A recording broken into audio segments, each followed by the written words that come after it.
Hey guys, welcome back to the channel. This is story about what if Naruto becomes overpowerful and becomes leader part 1. Before I start, please do support for more amazing content and comments for part 2. Do consider to subscribe my channel and share my video to your friends and check out the description as well. Let's start the video. Ko Academy was in a chaos. Normally it was a very typical school, albeit a bit more luxurious than most, with majority of female students, and not all of them human. But currently? It was a battleground. Horde of masked mages, male and female, was hovering over the school grounds, with new members appearing one after another from large magical circle in the sky. All of them were casting spells and magical beams at the circular barrier in the middle of ruined building, hoping to overwhelm it with sheer numbers. Stop time allowed them to minimize the amount of opponents. However, despite constant teleportation, their number were not growing. White Dragon Emperor in full-scale armor in the sky, shooting blasts of energy at them, and 3 holy sword wielders at the ground, cutting their members one by one, were making sure they would not gain a bigger advantage. Vala and Kiba, Irina, Zenobia. And then there were those 2 monsters in the sky. Governor of Fallen Angles, Azazel, and descendant of Leviathan, Katria. Both preparing to clash again, unleashing another devastating wave of power. Dragon Shot. Another mage was taken out by Crimson Blast. And soon, another group led by Rias Gremory joined the sword wielders on the ground. Spellcasters began to fall rapidly, knocked out by punches from Kaneko and Issei. Even so, never-ending barrage of spells eventually started to wear them down, as defensive magic circles began to crumble, and evading become harder. It's my fault, soft whisper left mouths of acute trap vampire, the only one of new arrived group who didn't join the fight. Gasper bit his lip, seeing his friend struggle, until it was too much. With quick move of his hand, he torn off the bracelet on his arm. I'm too a member of Rias Gremory Peerage. As his shout cut through the air, a bright light emanated from his body. And just like that, he halted time-stopping magic, which was forced from him earlier. And soon, Hose frozen in time, Akino, Sona and Tsubaki, joined the fight, while Asia became ready to heal whoever would get hurt. My youngsters these days surely are impressive. Azazel grinned, looking down at now turning tide of battle. From his pocket, he took out small golden spear-like object. Guess I should also get real, Don't think some cheap trick. Will Katria stopped mid-sentence, when she felt the reason of Governor's sudden silence. Everyone on the battlefield felt it. Behind her, out of nowhere, showed up a gothic lowly. Long black hair, emotionless gray eyes, pointy ears and fair skin, all dressed up in daring outfit. Dressed up, as it did not cover much of her front, in fact, her were hidden only by 2 black tape X's. Dragon God Ophis, looks like I thought right, you are part of Kao's brigade, Azazel deduced immediately, tightening his grip on Golden Spear. Dragon God? Issei grabbed his right hand, pulsing in reaction to such strength. Such power terrifying. Asia leaned towards Issei for support, with her knees shaking. The rest of 3 factions leaders were ready to act on spot, in case this being would try to attack them. Even if it would be vain effort to try winning. Ophis, you didn't need to. You, and you all too. Small Dragon God pointed out to Azazel, Vala in the distance, then on all those below. With me. Now. Silence. Everybody, including the mages, froze in place when faced with such bizarre statement. Who in their right mind barges into a battlefield, stops fighting and asks enemies to go with them? Don't interfere with my. Katria was not allowed to finish. Lowly Dragon God chopped down on her head with open palm, sending her flying down, causing small earthquake and creating crater on impact. Apparently, this lowly does not give a shit. Slowly, she lowered herself to the ground, landing a bit away from the hole she made, next to the fallen angel. Neither he or other leaders showed any sign of fear, unlike youngsters, who all have visible fear in their eyes. However, this lowly did not appear to be hostile. What do you want, Ophis? Asked Azazel, looking her up from head to toes. Must admit though, this appearance is much more of an eye candy than precious one. With me, she repeated herself, looking up to the man. Now. Listen, you damn lizard. Katria crawled her way out of the crated next to Ophis, surprisingly on her own 2 feet, covered in her own blood. I will not. Ophis slapped her with the backhand. And like an annoying mosquito, Katria was splattered on the wall. Her remains, mostly blood, quickly vanished. Azazel gulped down nervously, thinking how to respond, but quickly came up with idea how to use this to their advantage. This dragon loli clearly had her mind centered around single goal, so maybe. Would love to, Ophis, but as you see, he made a wide gesture, showing all the mages around. Currently we're in a bit of predicament, so. Ophis turned around, with a wide swing of her hand. And just like that, all of the mages and witches died, their magic circle and barrier erased. All with just one swing of a hand, followed by a wave of black energy. Did she just? Irina looked around, seeing that all the enemies were wiped out, without even a trace of their existence remaining. And we were giving our all just to keep them at bay. So that's the power of Dragon God? Just like her companion, Zenobia and Kiba were just as amazed by the power display. Like all people present, excluding leaders. Not exactly what I had in mind, but I won't complain. Done. Now with me. Azazel looked towards others. Archangel Michael nodded, and together with Serzex and Seraphol, they put down their force field, then slowly approached Dragon God. What do you want, Ophis? Spoke the Crimson Mao. First your people attack, and now you just want us to go with you. Yes. Whoa, this dragon loli really does not give a fuck. Ouch. Asia slapped Issei in the back of his head, hard. Issei-san, language? Yes, I'm sorry, he apologized, rubbing the back of his head. Leaders of the three factions and Ophis kept staring at each other, waiting for the other side to speak. Everyone has eventually gathered around them, watching with visible unease. Even Vela turned out his balance breaker and was staring at the situation with keen interest. It looks like we have little room to negotiate. Serzex finally spoke with Eve Sai. Grafia, you and the rest will stay here and deal with the damage, while I'll go with Michael and Azazel. You all go. Era, we have quite demanding lowly dragon god here. Everyone just deadpanned at Aquino words, not even trying to argue with such blatantly stated truth. I can understand us going Ophis, but why them? Asked Michael, gesturing towards Irina and the rest. I see no reason for. I saw her. Dragon God gestured towards Archangel Guardian. That's why. You saw me? What? Irina was quite visibly confused, shocked, and actually bamboozled. Are you going? Or Ophis let a bit of her power out, shaking earth and heaven with sheer might. We are, answered Serzex. But someone have to take care of this damage. We can't just. Dragon lowly raised her hand and finger. You. And you? She pointed at Grafia, then at Sabaki, both just as confused as the rest. The rest with me. Ophis created a portal and went through it. Moment later, her hand slid out from inside and gestured them to follow. At this point everyone, even Asia, had to agree. This lowly dragon god does not give a fuck. This is what is this place? Issei was the first one to spoke, as they entered a strange domain of shifting and changing colors. It's almost like a kaleidoscope. It's so pretty. But also quite dizzying. Leaders immediately casted a new barrier around them, clearly concerned at residing in this dimension. Rightfully so, as Irina became a bit addled from simply being exposed to this place. Asia and Zenobia, as well as Issei himself, who only recently became devils, felt the effect of this place. Dimensional gap, you really should have warned us we were getting here. Azazel snorted amusingly. Unless you wanted to kill us? It's your fault you're so fragile, so weak. How the hell it's our fault? Said the weakest red dragon emperor in history. Vala snickered under his nose. And how's that my fault, you jerk?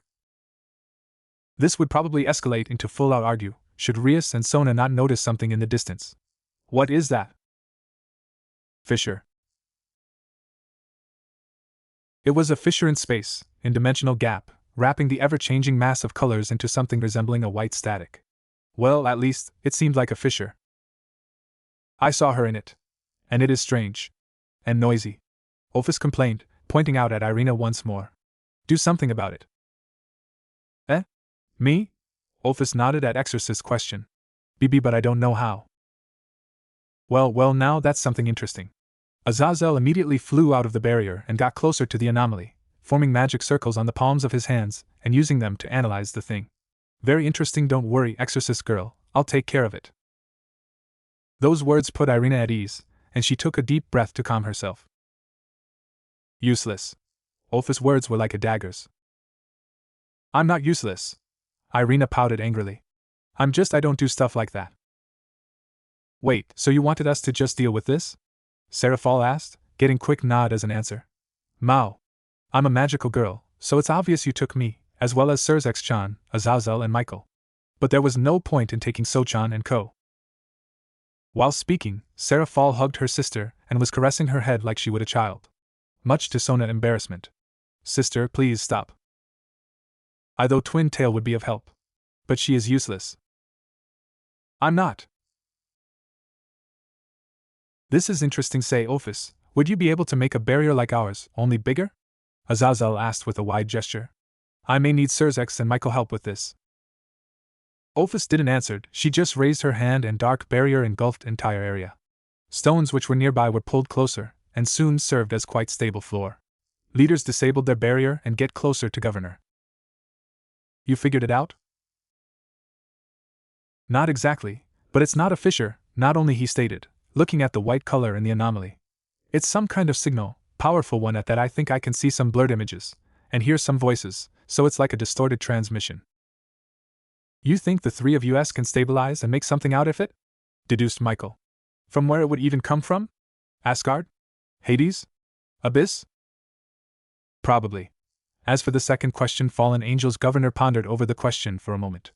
It may sound ridiculous, but considering strange nature of this energy, I think, and this is only my theory, that it may come from a completely different world. Different universe. Those words invoke a moment of absolute silence. For most people in current age, such things were common trope in fantasy, so many of those gathered here were either confused or interested. However, if someone was at least slightly versed in dimensional magic and structure of their world, then they would call him an idiot. Yes, it was once again Ophis who threw those sharp like daggers words. Something like that should be impossible. Rias, who was listening the whole time, joined the conversation. As an otaku, she knew such tropes, yet she was educated on basic of such matter too, and knew how ridiculous it sounded. Right. Is it really such a big deal?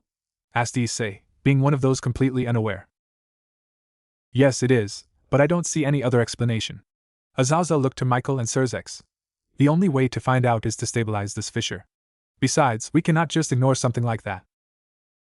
True, well, since Ophis took care of protecting everyone from emptiness of this place, we can focus on this thing. Surzek moved to other side of the fissure, forming triangle around it with Azazel and Michael. All three of them formed magical circles and focused their energies on the fissure. Their company could feel their immense power, and how it got sucked into the crack. Is it really something that big? Asked Zenovia, crossing arms under her. They never told us anything about it in church. Both Asia and Irina nodded at her words. Rest of Rias' peerage was just as confused, Aquino and Kiba maybe not as much as the others, though they too were interested by the topic. Issei on the other hand was straight up lost, similar to Gasper, though the latter seemed embarrassed by his own ignorance, looking embarrassed and uncertain. Kaneko seemed unfazed as always. I doubt there would be a reason to teach you about it, Sona answered blue-haired ex-exorcist. Stuff like that is either hypothetical discussion, or theory on dimensional magic, so nothing a church warrior would have any use for on missions. Dealing with things like that would be rather delegated to angels themselves. That's my Sochan, always so smart. Seraphal once again managed to grab a hold of her sister. Sister, please. Vala looked at the scene before his very eyes with a disbelief. As group discussion continued for some time, leaders focused all of their attention on the fissure. It stabilized, allowing all three to take a peek at images flashing in the white static. They exchanged few words between themselves, and after a moment, Azazel smiled. Okay, kids, he shouted, getting their attention. Found yourself some comfortable piece of rock to sit on, you two Ophis, cause it looks like we're in for quite a show. Are we really sure we want them to see this? Asked Michael, clearly conflicted after what he saw. This really is a rift from other world, maybe parallel universe. I think they deserve to see this, especially since Ophis dragged them here. Surzek opted for Azazel's idea. Besides, it'll be fun to see them watching this. 2-1, Michael. Archangel just sided at Azazel's joyful comment, as most of the group sat at the stony floor. Rias and Sona sat next to each other, with Gremry Peerage placing themselves on their master's side, with Issei between Rias and Aquino, much to Redhead annoyance. Kaneko and Asia were next to each other, with Kiba and Zenovia kneeling behind them, and Irina sitting slightly further from them. Gasper sat near Kaneko. Of course, Seraphal remained glued to Sona. On the contrary, Vala just let out his divine dividing and began floating in the air. Ophis was next to him. 3 leaders spread their hands and started releasing much more magic, completely clearing both visual and audio static of the fissure. Here we go! 4 ounces of frozen tadpoles, 2 freshly squeezed bat livers, a handful of crushed clam shells, the wishbone of a chicken, unbroken eggshells hatched under a full moon, 9 ounces of dog saliva, taken from a bitch in heat. What? Issei, as well as pretty much everyone present, were just straight up confused, seeing pretty much a random bunch of most bizarre stuff. Is this an alchemical recipe? Sona was the first to deduce. Tadpoles, bat livers, eggshells, all magically active ingredients, seems like for some mixture. But who would need a dog saliva? Especially Irina. Cheeks become slightly pink. From a bitch in heat? Okay, got the base ready, gotta keep stirring until the mixture starts to take on a purple hue and keep adding peppermint and hair into it after that as I stir it 6 times clockwise and 4 times counterclockwise. Hey, this is going to be great. A young man's voice stated to himself as he looked over the potion base that he was brewing. He had a jar that had a handful of tiny plant buds coming from the dirt in the jar, and he couldn't help himself but laugh wickedly as he thought about all the trouble he could cause people. He was a tall young Japanese man. That's some evil villain laugh.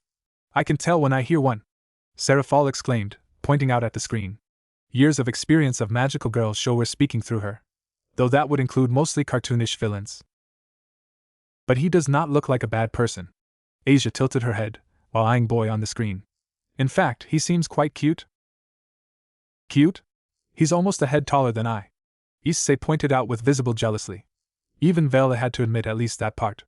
Not only good looking, but also taller. Why am I always losing to pretty boys? Issei-kun, you're not a bad looking either. Shut up, I don't want it to hear it from you. Of all people, it was Kiba who tried to comfort him first. Like a salt on an open wound. Asia and Rias just chuckled, quickly joining in comforting the boy.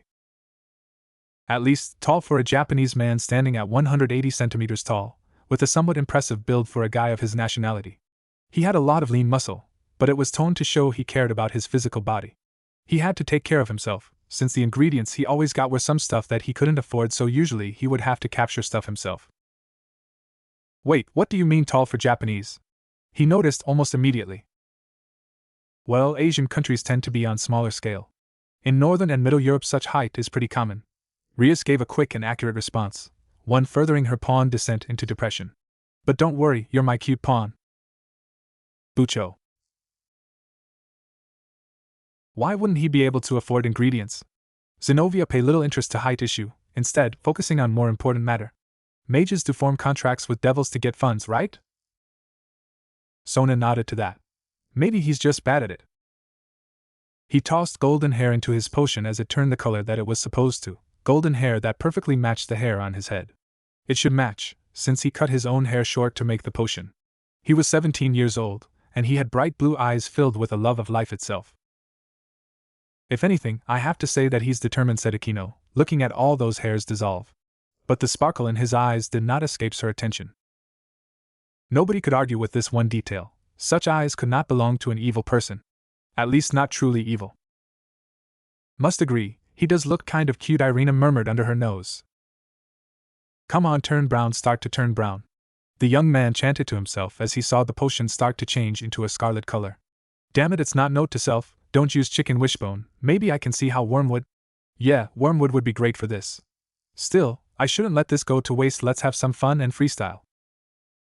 A potion was not meant to be wasted, and since he was experiencing with this anyway and making his own original potion, he might as well go full tilt and just have a blast doing it. He started to scribble down everything he was doing, and he looked around the room at his ingredients that he had access to. Okay, who in their right mind wants to have fun with a failed potion? Irina became slightly concerned for the boy's mind as well as his safety. I get that he's struggling with money, but isn't it a bit too dangerous? Even failed potion may have some effects which would be worthy recreating, Akino noticed quickly. Trial and error is a basic method of creating new alchemical recipes, though it requires some field tests. Rias nodded at her clean words, adding however her own 2 cents to the topic. Still, with the way he spoke of fun and freestyle, I doubt he will stick to safety standards. That notion make them all sweat drop. He was Uzumaki Naruto. That is unusual name. Every Japanese in the group immediately agreed to that, as well as every devil, who was not reincarnated recently. Asia and Zenobia, on the other hand, were confused. Why? It's name of fish paste used in ramen, Irina explained to the two girls. Despite earlier suspicion, sitting there and watching it make them all relax. She even got closer to the group. Something a bit like a fish cake. Asia just chucked at the explanation. For some reason, it made this boy even cuter, though she kept it to herself. Well, he was in Italy at the moment borrowing the lab of a recently deceased magician. So instead of Uzumaki Naruto, it would be more in line to say Naruto Uzumaki. He was a dropout from his first year in high school, and after finding out his mother had been a mage and his father had been an alchemist, he decided that he would try his hand at studying the arts of magic as well. Thus, he looked up his parents' old house that was left behind for him. Is he an orphan? Her previous line of thought got quickly replaced, especially since she could relate. Must been hard for him. Sona pushed her glasses up, analyzing his situation. He also dropped out of the school, has financial problems. If he didn't attend a mage's school, he may be in a lot of trouble. Zenobia and Irina full-heartedly agreed with Citrieris, as if not, he would be heading the path of a rough wizard's. And that means nothing but trouble. Maybe that's why he's in Italy? Maybe.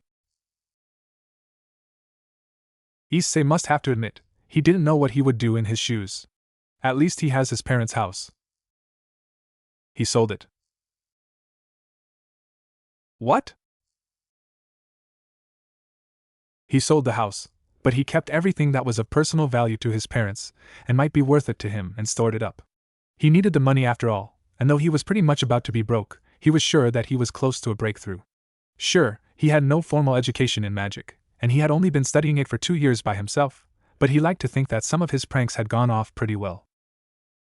Well, to be fair to myself, I haven't made a single potion that was useful for anything but pranks, but I did make some money off selling that fiery potion, Naruto stated, since his discovering of that potion had been a complete fluke on his part. That was the reason why he started to document everything he did, because he had a horrible memory.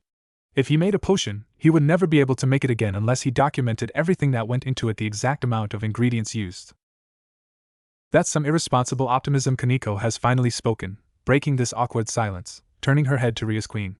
Also, you were saying something about trial and error, Akino-senpai? Well, to be fair, he did came up with new potion, one which someone was willing to buy, she answered, white-haired girl with a timid smile. And he learned from his mistake, so all's well and good. Personally, I'm more concerned by the fact he does not attend mage's school. Rias quickly put 2 and 2 together, with a slight frown on her face. 2 years of self-studying magic, using his potions for pranks, and now he's borrowing lab of a dead mage. That's asking for trouble. It's miracle he's not in them already, Irina noticed, remembering how strict were authorities on rough mages, especially in Italy, the center of Christian faith. She was getting concerned for the boy, maybe even more than everyone here, left aside Zenobia. She was part of the church exorcist too. After all, she knew very well the punishments for ill-conducted magic usage. He had his notes from his parents, but it would seem his mother never had a formal education either, so her notes were complicated to translate. His father did have a formal education, but that made it even harder to translate those notes, since they were written in Latin. That was why Naruto traveled to Europe, and then Italy, so he could see if he could learn the languages. Oh, that's problematic. As soon as Leviathan spoke, almost everyone's eyes focused on her, and so, she had to explain. Mages and alchemists usually encrypt their notes, with some kind of cipher, to their secrets as secrets. Decrypting those notes can be problematic, as we all see right now. She pointed her finger at the screen. But notes from a self-taught mage are an absolute bitch. Everyone gazed at self-proclaimed magical girl with a bit of a shock. Of all people, no one expected a swear to come out of her mouth. Sona and Ria seemed to understand how problematic work with such a text must be, and the reason why, but the rest have at best just suspicions. Why it's such a problem? Gasper finally asked. Because, and saying that, she raised her finger to make a point, like a teacher instructing the kids. When a mage comes through official education, certain patterns and habits engrave onto him, at the very least on an instinctual level. When such a mage uses a cipher to hide his secrets, you can easily track from where such code comes from. And if he creates his own code, you can catch those patterns and use them to decrypt it. But this Naruto seemed to have bigger problems with his father notes, the ones from an educated person. Issei noticed right away, but just as quickly got his response. Because they are in Latin, Language he does not know, Seraphol pointed out. Now, on the other hand, self-taught mages don't have those patterns and they don't use already existing ciphers, because they literally don't know them. Sona took over from her sister, already knowing what she's going for. So they create their own ciphers, not basing them on already existing ones, and without any patterns which could help during decryption. That's my So-chan! Short stacked Mao literally shot out towards her sister, with an intention of pure affection and admiration. Sis, please. Seeing that her friend was unable to continue, cause of dramatic case of embarrassment, Rias took over. Which means that to decipher such code, you literally have to start from scratch, at best basing your research on mage personality, which may be a misleading trope, halting work even further. That's Rias-chan for you. Catching up really quick. Seraphol complimented her, while cuddling to her sister. So yeah, normal mage can have a lot of troubles with notes from a self-taught, but I guess, as a self-taught himself, Naruto-chan may have an easier time deciphering his mom notes. Hard to tell really, since I don't know if he had anything to compare them to. Everyone nodded, not in unison, but it seemed to get a gist of what she tried to explain. Even Issei seemed to catch up, to a certain extent. Certain though popped up in Asia mind though. Why would he? Listen, I'm glad you enjoy your little chatter, but can you please focus a bit more on watching? Azazel suddenly reached out to them, the first time they hear his speak since he started doing whatever he was doing with the Fisher right now. I swear, if someone would type all of this, I bet it would be a page of almost nothing but talk. Hey, not all of us are expert in those things, said Issei. So maybe be a little more lenient when we're trying to understand this. It may not look like it, but stopping this thing is quite taxing, you know? Now that he mentioned it, out of 3 leaders only Surzex wasn't sweating. It's not like Michael and Azazel were dead tired, but it was visible that this Fisher does consume a lot of power, and even if they were nowhere near empty, it was better to not drain them so hard. I'm sure Seraphol spoke with a beaten puppy expression, actually crying from self-felt quilt. It was her who started this discussion, after all. So-chan, comfort me. As she did, having little choice in the matter, as they finally were able to go back to watching. He was dumb though. The Italians didn't speak Latin, they spoke Italian, which meant he learned English and Italian for no reason at all. He then had to find somebody who would teach him Latin, and that was a bitch for him to find since it was rare for find a person who could fluently speak a dead language. So I was right. Asia confirmed her line of thought. She lived in Italy, so she knew a bit about culture and language. He really thought it's still used there, huh? Literally everyone were dumbfounded by this revelation. Even Seraphol stopped crying. Who in a right mind thinks a dead language is still used commonly, even in its past center of usage? Kaneko asked with a stoic expression, which showed better than any other just how deeply and truly dumbfounded she was right now. He's an absolute idiot. Well, it's taught there more frequently than in other countries, especially in church schools. Zenobia allowed herself to interrupt. But yeah, normal people usually forgot most of it that they learned in school. The scarlet potion turned a dark green when Naruto poured in sheep blood into the mix. Fufu. A new reaction looks menacing. Akino giggled while saying that, earning a few raised eyebrows. What? I know he will probably be thrilled at new transformation, but you sound like you're hoping that something would happen. Rias noticed and scolded lightly her queen. This stuff could turn lethal, so please, stop enjoying yourself so much. Hybrid girl just pouted in annoyance. Oh. That is a new one, gotta. Why, look at the blasphemy going on here. Wait a minute, Zenobia recognized that voice, immediately taking a peek her former colleague. Shit. Naruto stated as he turned around and saw the two who had been chasing him around all over Italy show their faces. He had been so taken by what he had been doing, that he didn't even pay attention to his surroundings at all. 2 girls. You got to be kidding me. Irina's eyes went wide, as they got visual confirmation. It was them, Irina and Zenobia, from that other world.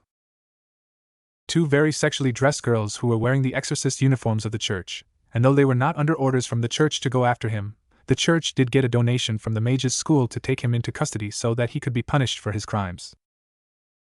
Irina's cheeks blushed lightly, as she instinctively covered her and crotch. She wore this suit on every mission, it proved its utility, so she never questioned its design, but seeing it first person on herself and being so bluntly noted of that made her self-conscious. Thankfully, everyone were consumed by watching actions of Naruto.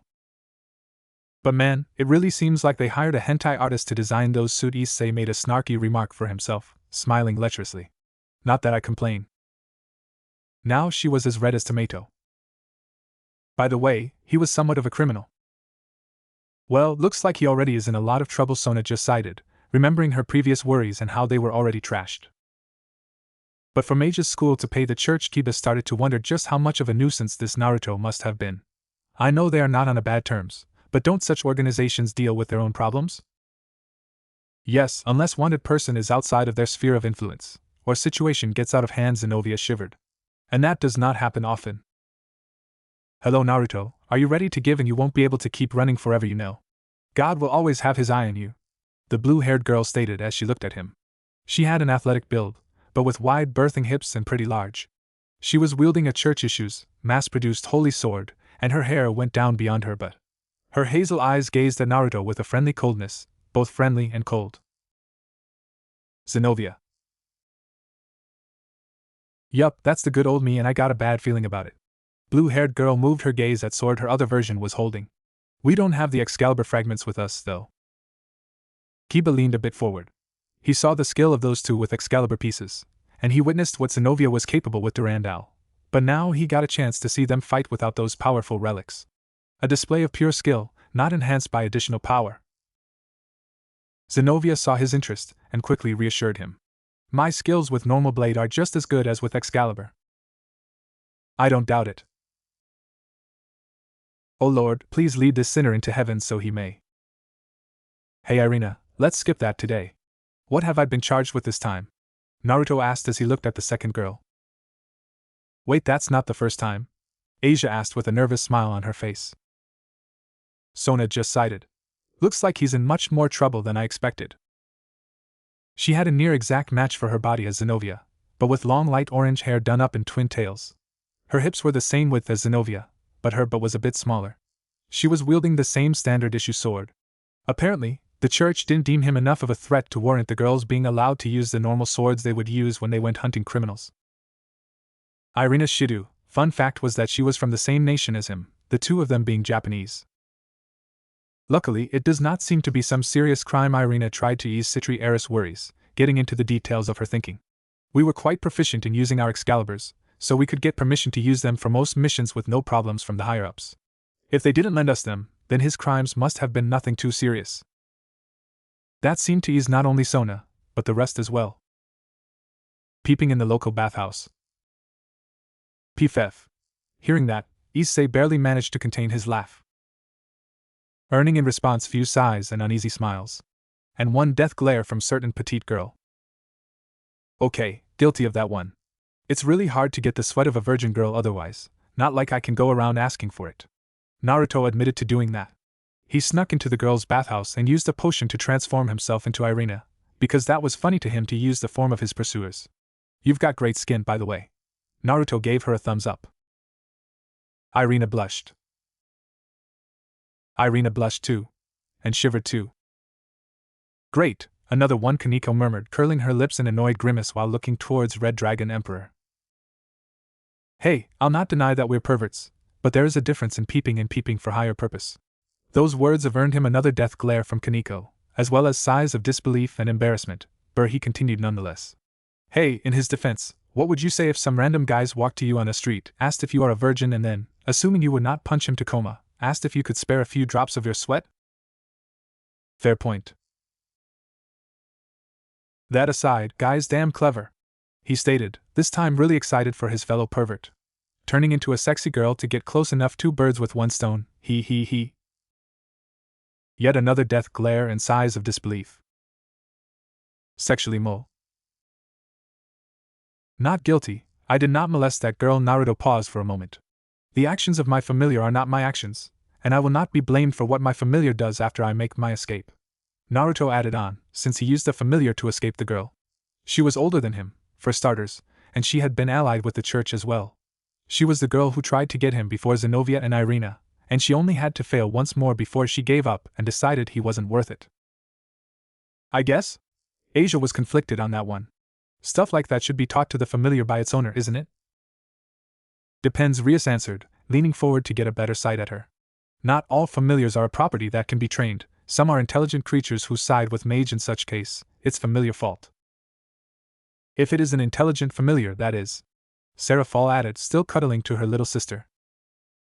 Admittedly, the fact she tried to kill you, and you weren't the one who did the molesting, will work in your favor.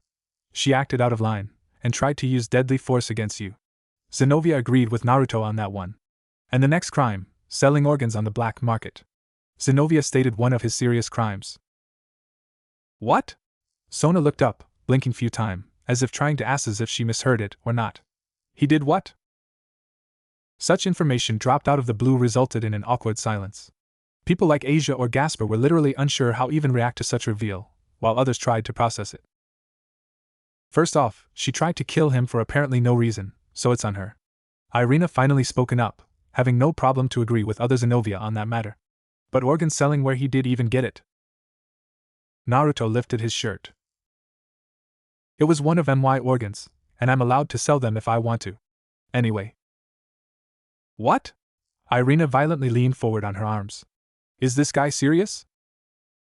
Yes, but that's not the point, Seraphol stated.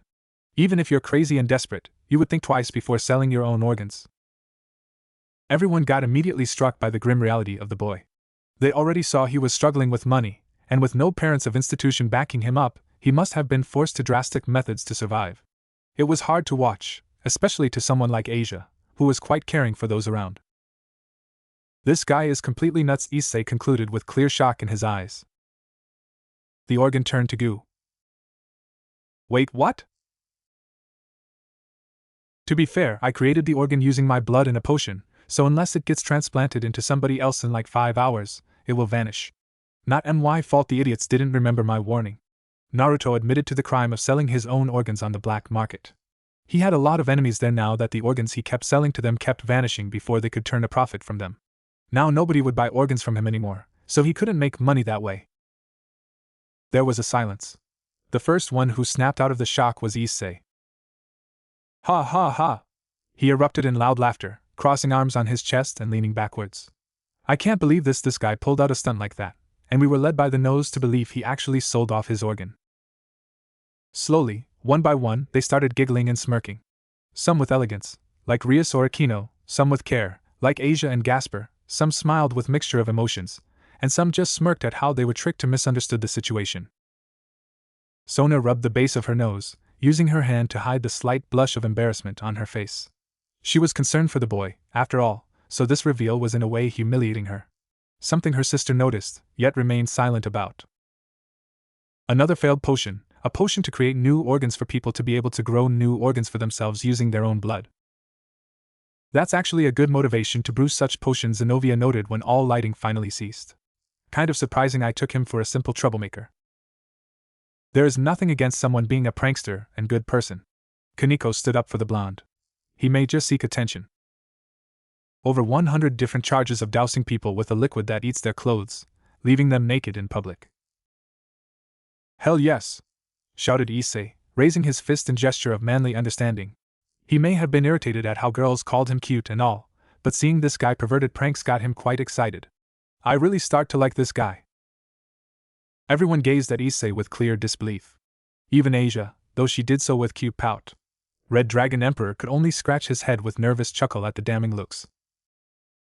And he's pervert, right? Kaneko finished her sentence about the blonde. Got an excuse for that one?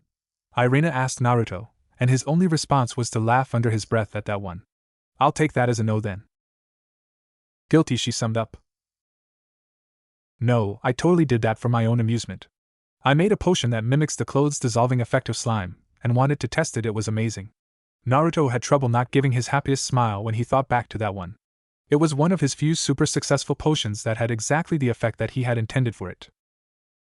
Issei gave him proud thumb up of approval, earning in response a slap to the back of his head from Rias.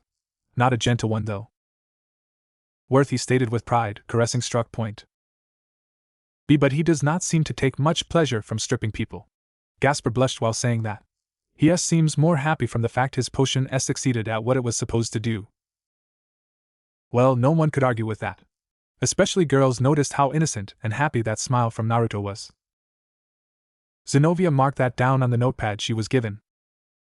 Okay, a confession to that crime. No mercy, huh? Issei deadpanned at that. What can I say? That's who I was back then, she responded pretty casually. You could say I was a bit too harsh. To put it mildly. Irina caressed her forehead, remembering how straightforward this girl was. Zenobia shot her a blaming gaze, her cheeks slightly blushed. Common, you were supposed to gloss over that, or said something in my defense. Not kick me when I'm down.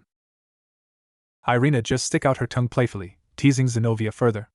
And while neither of two noticed it, to observers it was obvious that uneasiness between them had diminished significantly. Oh yeah, I confess to it. I'm a little surprised that you didn't list the fact I was illegally breeding a new breed of tentacle plant. Naruto was surprised that wasn't listed among his crimes. Zenobia and Irina both sent him looks, and he shrunk in on himself. Most likely because you didn't know about it, before I admitted to it. Naruto stated, since he was pretty sure he just outed himself on that one. Zenobia nodded her head. It was at this moment that he knew he fucked up. Issei was barely able to keep his chuckle subdued. Zenobia and Irina, on the other hand, shuddered. New breed of tentacles? They both faced enough crazy alchemists to know how those things turns out. Neither really wanted to find out how this new breed differs from usual. Tentacles? Asia blushed, remembering those few plants they faced since she became Ria's bishop. You mean these kind of tentacles? Rarely there are different ones, Asia. Rias clarified this to her blonde servant. Naruto put his hand on the table behind him, and his finger got cut when it went directly on top of a knife, and he smiled to himself as he flicked his blood into the potion. He did it subtly so that they didn't notice what he had done. Guy's pretty good at deception, I'll give him that, stated Kiba, taking a look at church girls. You may be a bit dense, but when facing a target, you seem pretty focused. Thanks, Kiba. Zenobia responded pretty casually, unfazed by his words. Irina, on the other hand, was unsure about them. Should I take it as a compliment, or insult? Idiot. I'm not an idiot, Irina yelled in response, teary-eyed and pouting angrily. Opha's word was like a dagger, especially since it was the first thing she said after keeping silent for an entire watching. While surprised by Opha's sudden action, the rest remained mostly unfazed and focused on the show. Asia and Zenobia were the only ones who shifted towards Irina to comfort her, even if only a bit. Era, seems like we're going to find out what this potion does, spoke Akino, clearly enjoying herself despite previous plead and current sigh from Rias to restrain herself. And he added his blood to it to strengthen its effect, or maybe control it. You can't escape now, you might have escaped last time, but we've got you this time. Irina had a wide smile on her face. They had been chasing Naruto off and on now for about 5 weeks in between their missions from the church, since Naruto had been labeled a very low priority threat. Someone's determined, once again said Hybrid, with clearly teasing tone. But going after a guy like that for 5 whole weeks, is it still determination or already stalking? Ria sighed once more, clearly giving up on reprimanding her queen. While she tried to keep her in check for sake of others' comfort, doing so indefinitely was impossible. Teasing others and enjoying twisted stuff was like a second nature to her. Irina leaned face down into Asia's side, letting a scream of irritation into her shirt, muffling it effectively. Former nun just patted her on the head. Zenobia make an attempt to diverge from Akino teasing. Anyway, I know he's not a serious criminal, but we haven't catch him in 5 weeks. He may pose no actual threat, but by no means should be labeled just as low priority. Zenobia raised her sword up. Definitely some sort of kinky Yandere stalking. Zenobia may have tried, but her fair attempt met an unstoppable force of Akino teasing. Sigh of disbelief was the only response the hybrid girl heard in response to it, though. Can I just say one thing? Naruto asked them as he raised his hands up. No! Issei nearly shouted, gazing wide-eyed at Zenobia. Please, don't you dare! Blue-haired girl became really confused by this sudden yell. What? Just please, of all things, don't fall for this. Your last words before we catch you, sure. Zenobia gestured for Irina to hold off for a moment. They needed to respect his words, since he had given them enough trouble to at least respect when he was giving himself up. Oh no, Rias noticed this even before her pawn did, but seeing it play out just the way she expected was to some level painful to watch. Almost everyone understood what is about to happen, and eventually, even typically straightforward Zenobia noticed that. Naruto grabbed his potted plant. Yet. You fell for it. Issei, of all people, lamented over such a basic mistake. How could you fell for it? What do you mean how?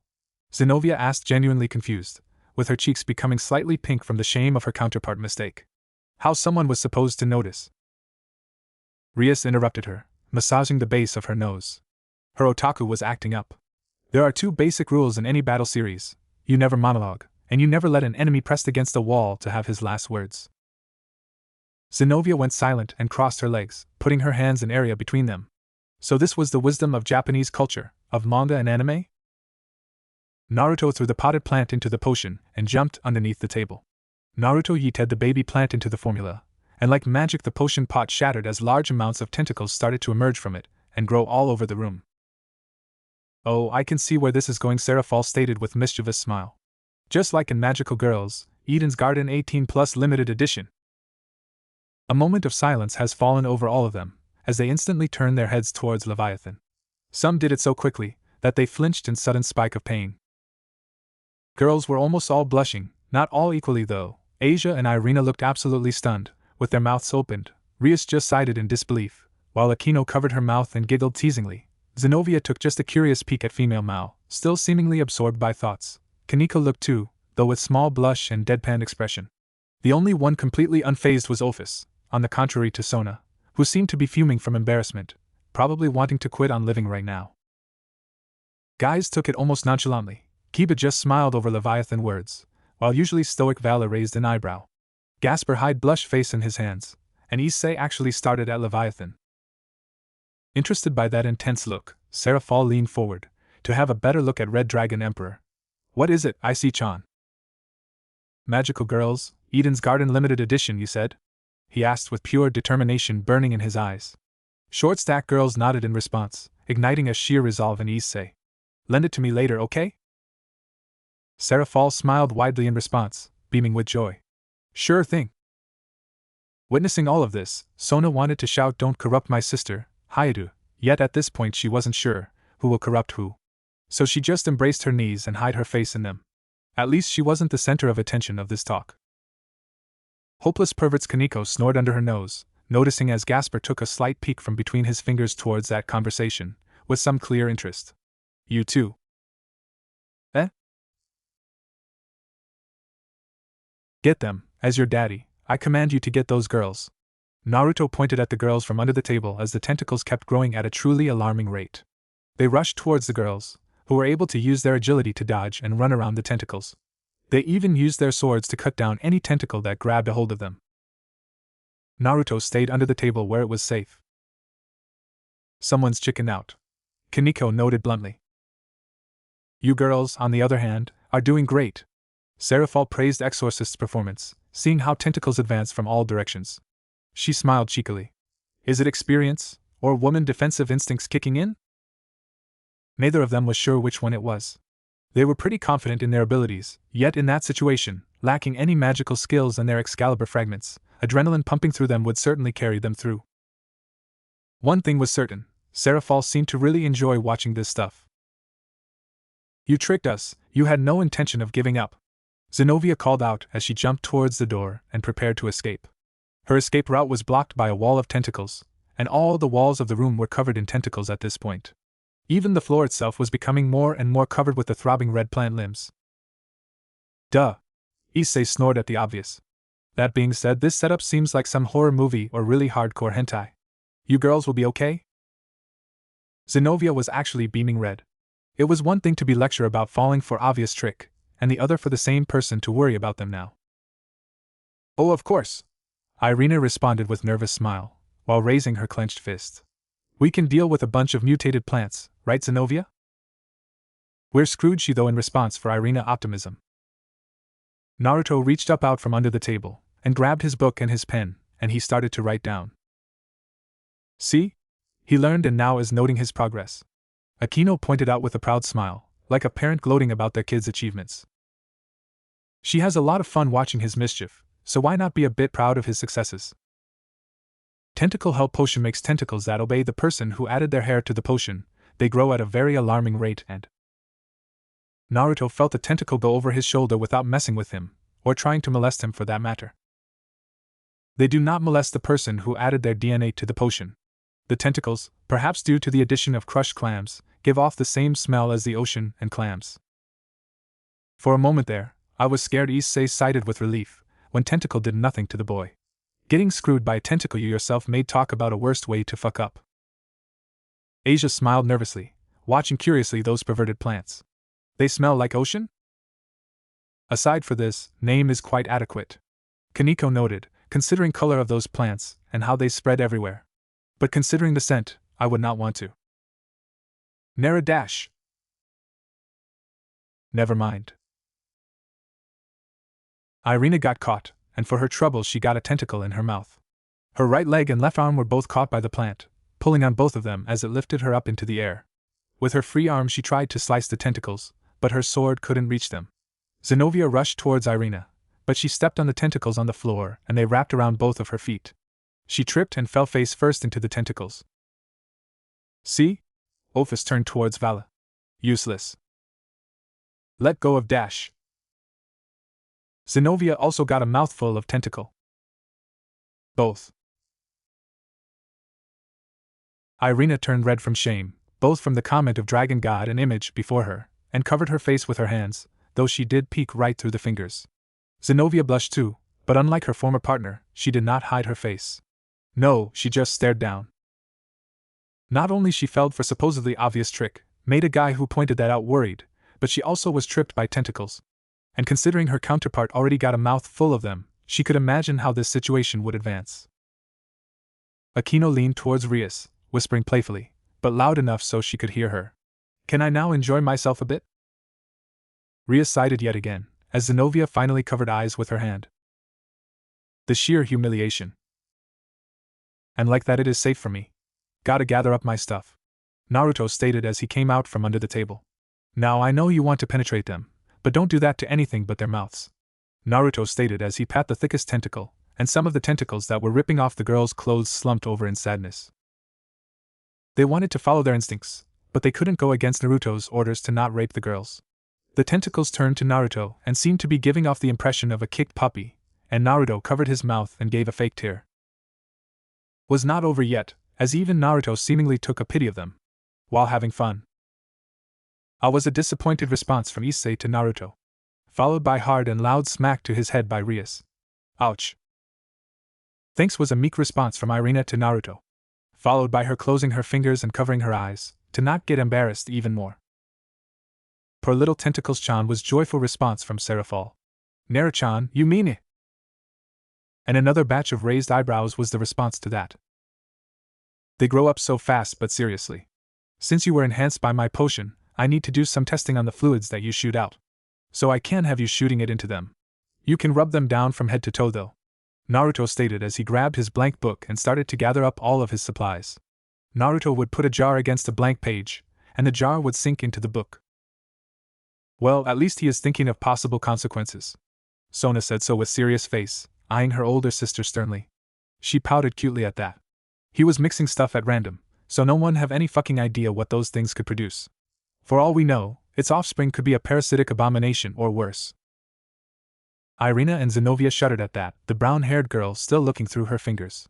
The idea of bearing some parasite monster was quite terrifying, enough to wash part of the embarrassment they felt. Rias and Aquino, on the other hand, together with rest of the squad, looked in shock at Sona, who just swear with no care in the world for her image. Seemingly, not caring anymore from all the shame she experienced from her sister. Seraphol though actually had tears in her eyes. So-chan, no! Don't lose your innocence yet! Citri Eris could only sigh, as her older sister glued to her once more. Girls around just giggled at the sight of sisterly love even if display was one-sided. Asia eventually spoke up, bringing everyone's attention back to the vision. He has some strange magical book. His father's storage book, a book that each page of the book could be used to store things, but only one type of object per page. It was a small book as well, only about 100 or so pages to it, so he was kind of limited in what he could put in the book. He didn't know how to make another book, since his father's notes were too complicated for him to understand it. That's convenient, said Kiba. I would say the same, but he still feels limited. Issei pointed at the screen, at the boy. 100 pages and he still feels limited. How much ideas this guy must have, to be limited by something like that. For an alchemist this can be limiting, Rias spoke up. Basic potions may require just few ingredients, but advanced or experimental can use dozens of them, not even counting different types of the same material, dried, fresh, etc. How many ingredients can be used in the alchemy? Asia asked curiously, having little to no knowledge about potion making. 100 pages really seem like a lot of space to me. I doubt anyone here has an extensive knowledge about alchemy and all the details of potion making, to actually narrow down the possible reagents, but I believe summarizing the basic would be enough to visualize it. Sona turned her head towards former nun. Every basic element can be used, depending of the nature of potion or experiment, ranging from common minerals to rare and precious metals. Then we have most plants and mushrooms, ranging from fresh to dried, as well as gathered under specific conditions. Then we have animal parts, such as organs or body fluids. And then… Sona, I think that's enough. Rhea stopped her friend, chuckling under her nose, as she pointed towards her peerage. Asia had a dumbfounded expression on her face and, as steam was flowing from the top of her head, the rest took it pretty well or weren't paying attention at all. Considering what was happening on the screen, Citri Eris should not be surprised. MMMPH. Nah, MMMPH. Zenobia had freed her mouth for a second, but another tentacle filled it as she and Irina were stripped naked and played with like tentacle toys. Asia slowly returned to her sense, starting to blush heavily, as she once again paid attention to what was happening. Almost everyone present were blushing to some extent at the scenes, though the ones afflicted the most were Zenobia and Irina, with the latter covering her face in embarrassment, shaking her head in attempt to not listen to the sounds, while the former kept biting her lip in shame of failing. So really hardcore hentai after all. Issei's blunt comment drew nearly all eyes in the vicinity to him, getting more than few questioning looks from the girls. He felt under a lot of pressure here, but decided to speak nonetheless. Okay, listen. I may get beat up for that, but considering the only other outcome would be some heavy horror, shouldn't we be happy with what is happening? Irina and Zenobia were puzzled at that, but couldn't deny that notion. As much as it sucked, it was better to watch their counterparts get violated sexually, than ripped and consumed by uncontrolled tentacle monstrosity, as did the rest of the group, Sona and Kaneko included. None of them would ever imagine that they would agree with Issei on such topic. Though I'm not gonna lie, cannot wait to see what they are capable of in pervy way. Issei. Rias raised her voice in disbelief, scolding her pawn. No penetration downstairs, of course. Thankfully noted Sona. Not this time at least. Thankfully. Issei gave a thumb up for that, earning himself another slap to the back of his head by his master. Ouch. Kaneko glared at him, eventually turning her gaze back at the screen. She was so annoyed by his openness to perversion, though she could not hide her own blush when watching the tentacles. Perv. Just going to take. Naruto picked up the handles of the church standard light swords, and he put them in his bag. He didn't really have a combat use for them, but he was sure he could take the light magic source out of them and use them for a potion later. Maybe he could make a super awesome potion that could have a holy element to it. Please don't, Irina asked with genuine fear in her voice. After witnessing his current work, she wasn't sure she was ready to see what he would be able to do with holy power. Slimes that were immune to demonic power, maybe? He didn't know, but he just had a really bad habit of taking anything that he believed he could use for his own amusement. Please don't, asked Rias, starting to sweat nervously. They are quite a nuisance already, no need to make them worse, right?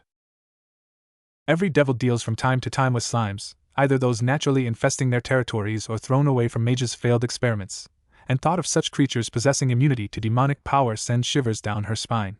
Sona too seemed to shiver at the thought.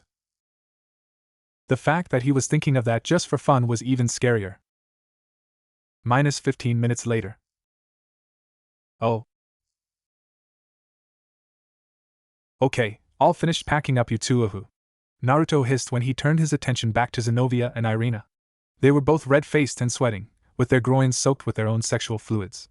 There might have been no penetration, but a tentacle was still a tentacle and had a certain effect on women. They had come several times from the external stimulation alone, and with the tentacles having fun with their mouths, they were drooling up a flood that was dripping off their chins. Oh my, wow, Asia wasn't able to mutter a coherent word, looking up at the image with wide eyes and red cheeks. That's damn great, finished Issei, though very likely not the way Asia intended. Not that anyone corrected him, all of them were too focused on the indecent scene itself. Well, almost all of them. Don't look! Irina yelled loud in embarrassment, as she curled up into a ball and hid her face in her own palms. Please don't look at me! She wasn't sure what was worse, the fact that everyone saw her counterpart in such shameful state, or the fact that it really looked hot. Zenobia just averted her eyes from the screen. He felt bad about this one, he would admit that. He should have let the girls keep their mouths free. The problem was that tentacle plants did use girls' mouths to allow them to take in fluids to enhance their body's sensitivity. Well, no one is perfect, I guess. Valis snored under his nose at Issei's words, taking a peek at the boy, who clearly was getting more and more on the side of this Naruto guy. On the other hand, it's a nice excuse. Cannot say if it actually is an excuse or is he genuinely sorry for that. Rias quickly retorted, completely unable to read this guy. The tentacle plant was showing signs of exhaustion though, and more than half of the tentacles were dried up and dying. Ah, poor Tentacles-chan. At this point, nobody even paid attention to Leviathan's comment. Well, no one but her sister, trying to appear as little as possible. The potion gave a super boost to Tentacles, but at the cost of drastically lowering the lifespan of the plant. Naruto went over to the girls and he took out 2 bottles, and he held them under the girls' crotches. They were small bottles, but they still took a moment to fill up as sexual fluids dripped off of the girls and into the bottles. Naruto took a hair from each of the girls as well and put a blue hair in Zenobia's bottle and an orange hair in Irina's bottle. Hey, that's sexual harassment. Irina raised her hand in protest, head sticking out from her still curled up position. A deep silence made her question her decision. What? She has earned herself a dozen of deadpan stares. No words, just the looks of absolute disbelief, all saying, "Are you serious?" making her slowly back away her hand. You got stripped and molested by hentai tentacles, and only now you complain about sexual harassment? Kaneko actually raised her voice in disbelief. Kaneko, of all people. It's not the same, she retorted with a deep blush, which by this point started engulfing her whole body. That was tentacles, not direct contact, that's different. They just ignored that reasoning and focused back on the screen, as Irina pouted in annoyance. At this point, about 80% of the tentacles had withered away. Oh, thank God, it's over. Oh damn, it's over. Said at the same time Irina and Seraphol, looking at each other afterwards with clearly visible disagreement on their faces. Leviathan winked at her and smiled, playfully putting out her tongue, to relieve tension. Girl Exorcist decided to not think about this. Okay, got the cum of 2 virgin holy maidens. This will be a great thing, and with your hairs I can transform into you 2 later on to test potions on a female body. This is a great addition to my ingredients. Naruto was happy with that at least.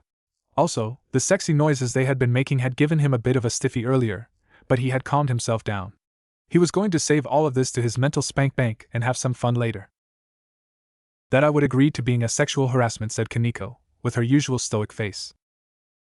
Issei, however, was very quick to respond to that.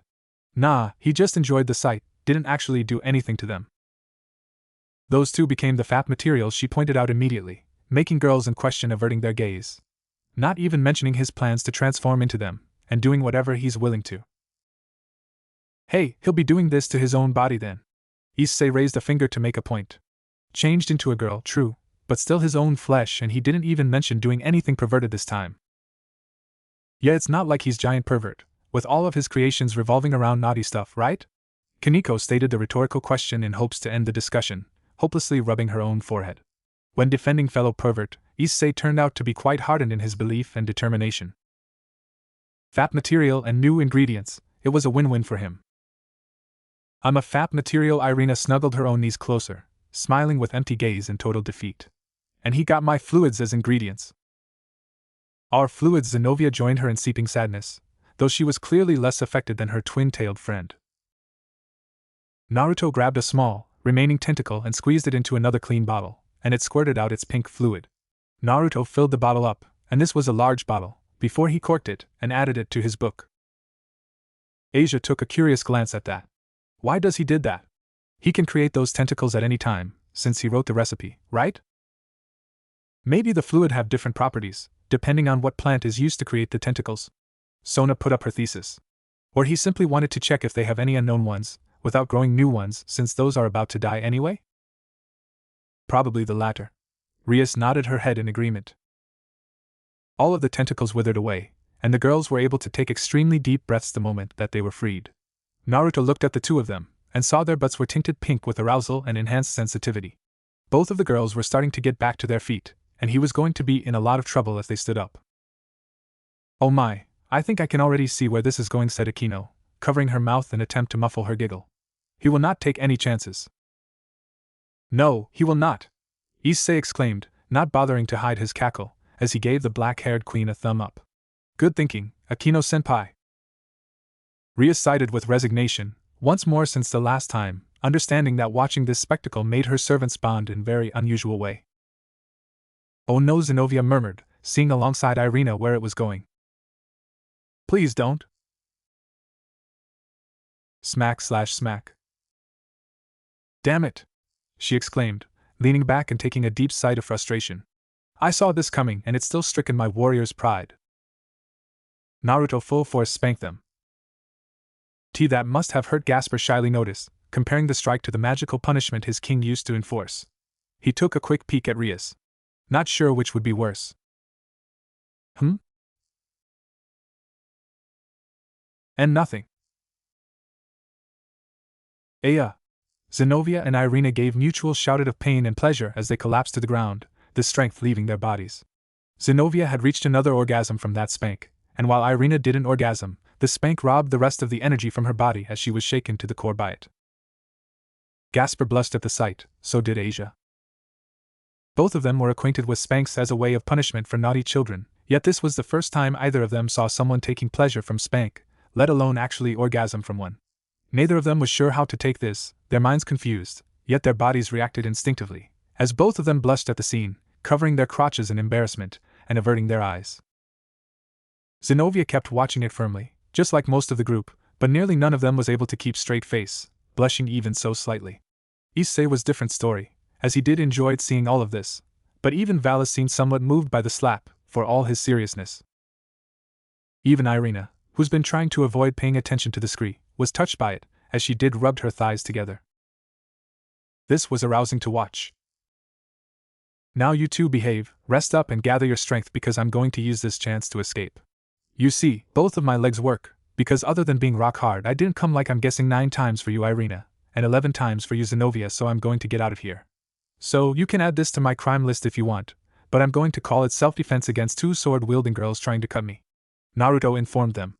Irina's eyes looked over to Naruto, but she was too exhausted and out of breath to say anything. "This is definitely being added onto his crime list," stated Zenobia, finally averting her eyes from the screen. "It was a self-defense, but no way the church will just ignore it." "Not when we were supposed to catch him," Irina added, her voice muffled by her own hand covering lower portion of her face. 9 times in just 15 minutes. Nympho Angel Ophis called out mercilessly. Irina didn't even respond to that, not when she did get aroused by this. She was pretty sure her entire body was one big pleasure spot at the moment. Definitely not arguing with her now, Irina thought, seeing her counterpart predicament. Zenobia wasn't even able to move her head, the mere act of her face rubbing up against the carpet was enough for her to get turned on again. The way her now hardened brushed up against the rough texture was hard to endure. "That's one hell of a strong aphrodisiac," Kaneko made an unsure statement, as her thoughts were wondering. For mere skin contact to have an impact like that. Kaneko was not the only one thinking about it. Rias and every single female devil was also pondering over it, thinking of how such intense feeling must have felt.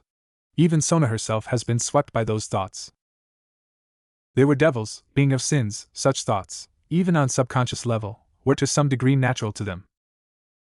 "It's certainly very flashy show," said Issei, smiling at the said image.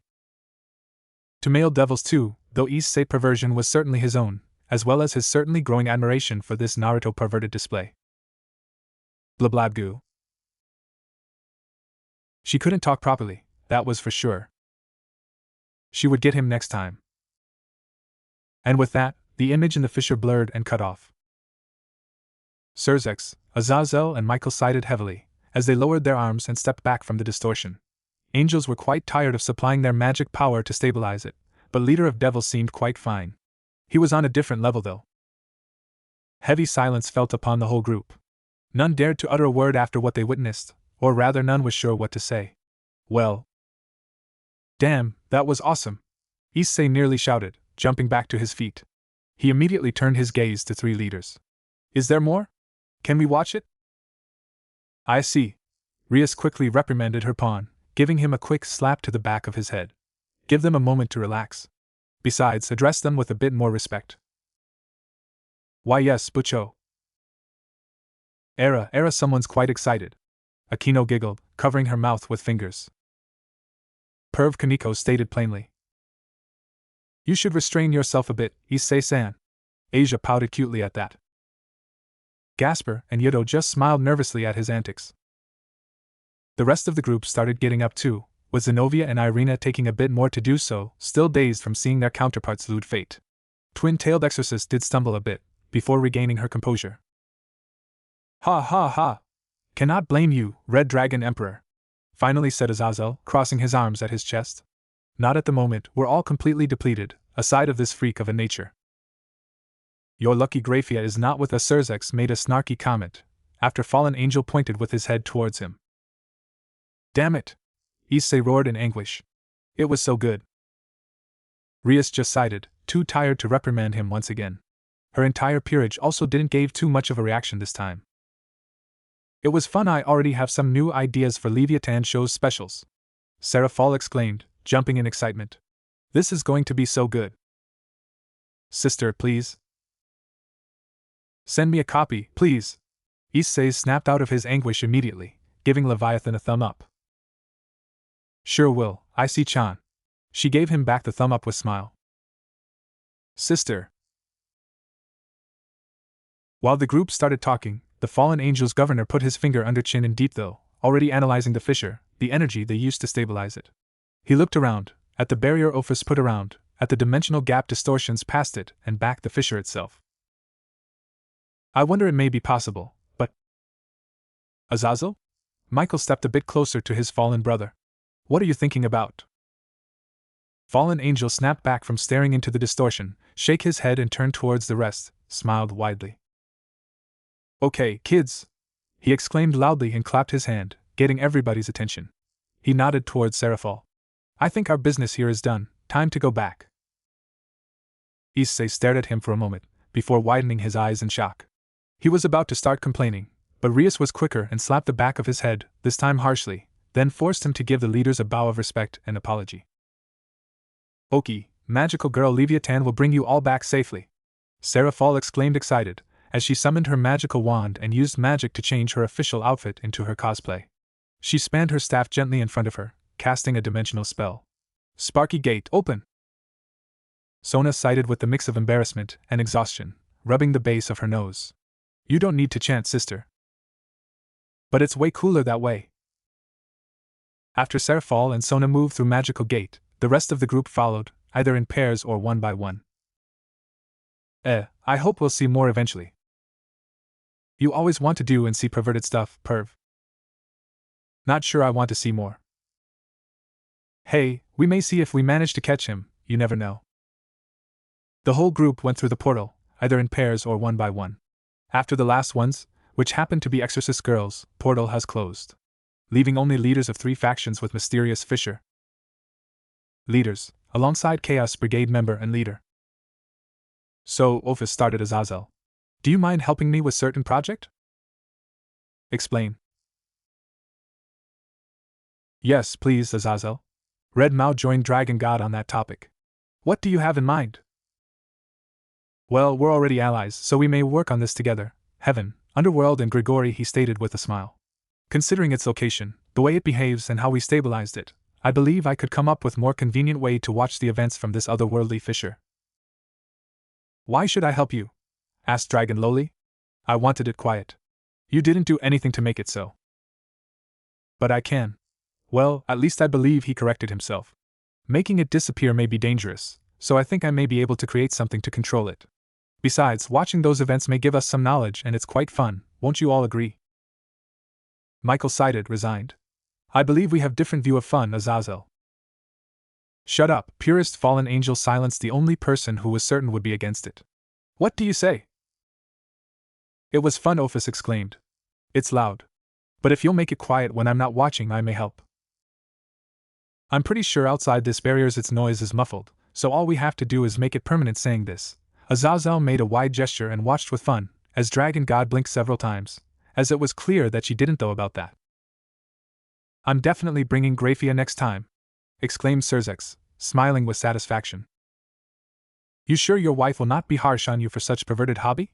Governor asked rhetorically, returning him a nervous smile, as he could only guess the answer to that. It was fun. For a moment, silence fell over all of them. Then Azazel blinked twice, and looked at Vala with shock in his pupils. Eh? Hey, just because I enjoy fighting, it does not mean I don't have any other interest, he stated confidently. Some parts of it were fun, that's all. Some parts, Azazel immediately got into thinking. You're not into any kinky stuff. As far as I'm concerned, not into tits as well. Could it be the two exorcist firm asses that piqued your interest then? Vala slightly averted his eyes. It was all Azazel needed. So, we have Red Emperor of and White Emperor of asses, he chuckled at that. Looks like you two truly are fitting rivals. Oh, shut up. Vala raised his voice, blushing a bit, as he spread his sacred gear wings and fly a bit away, forming a portal of his own. I'll watch it for my own amusement. Just notify me when it'll be ready. And he was gone. Problem child. I can't believe you of all people said that. Azazel pointed at Ophis accusingly.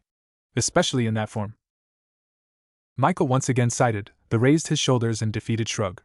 It's not that I'm against it, just don't see any benefit in this, but I'll help, even if I will not watch it again. I think your girl will, though. Azazel alluded to Irina, as he did notice she get quite heated watching this. So, time to get into research lab, gather resources and put this all together. Still, one thing does not leave my mind. And that is? Didn't you notice? He asked. Seeing their gazes, he guessed they did, just could not exactly put down what exactly it was. The whole time they and we watched, it seemed like words were flowing into our minds, like a narrator, but on subconscious level. The whole thing looks a bit edited as well, especially that whole time skip of 15 minutes. So someone wants us to watch it? Surzex asked, now highly alerted. Or it was a record or transmission that got lost into some kind of universal travel, Azazel speculated further. Cannot be certain, though it doesn't seem dangerous to us, and there is also this thing I noticed. Fallen Angel raised his hand towards the fissure, releasing quite a bit of his magic power, to stabilize it just for a moment. As he did, image was shown, or rather words. A title at that. 2 months have passed since the discovery of the mysterious fissure in the dimensional gap. All information about this anomaly has been classified on the spot, as Azazel began his research and experiments, aided by the Mawajuka and the technology of the heaven. All in hopes of creating a stable solution to receive and clear the otherworldly signal, allowing a safe and easy way to view the transmission. Since then, everyone went on with their lives and activity as usual, going to school, training, participating in some devil meetings in the underworld, engaging in raiding games, with the thoughts about mysterious fissure falling to the back of their minds. Of course, it was not like that for everyone. Especially Irina was awfully tense since that day, always on the tip of her toes, which was not a big surprise. She was quite a pure girl, and what she saw that day stick to her, like a gum to a shoe, with her mind constantly reminding her of that. But as an angel, she could not indulge herself in any depraved acts, so by extension, could not relieve herself of this rising tension. It was like a droplets of water falling on a stone, very slowly yet constantly corroding her. She even started subconsciously eyeing the erotic magazines Issei and his friends brought to school, from a distance, unaware of it herself. Speaking of the devil, Issei on the other hand was in quite high mood. What he saw that day was a perverted comedy of highest grade.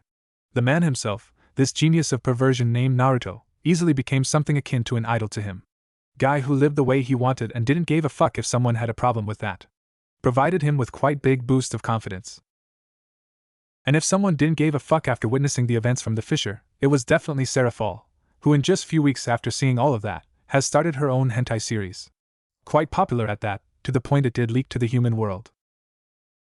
Others also changed, Sona, Kaneko and the rest, even if not as drastically or visibly. But the biggest influence was definitely over the Dragon God Ophis, and by extension, Chaos Brigade. Dragon God has been helping Azazel in his work, quite interested in the fissure after seeing its content, shifting her focus from supporting the terrorist group, which led to their withdrawal from many actions. Some groups went into hiding, some left, and Old Mao faction, blinded with their pride, continued their advancements, which led to their quick downfall. When they launched an assault on the new government, without Ophis enhancements, they got obliterated by Surzex and Ajuka. And so, everyone moved on.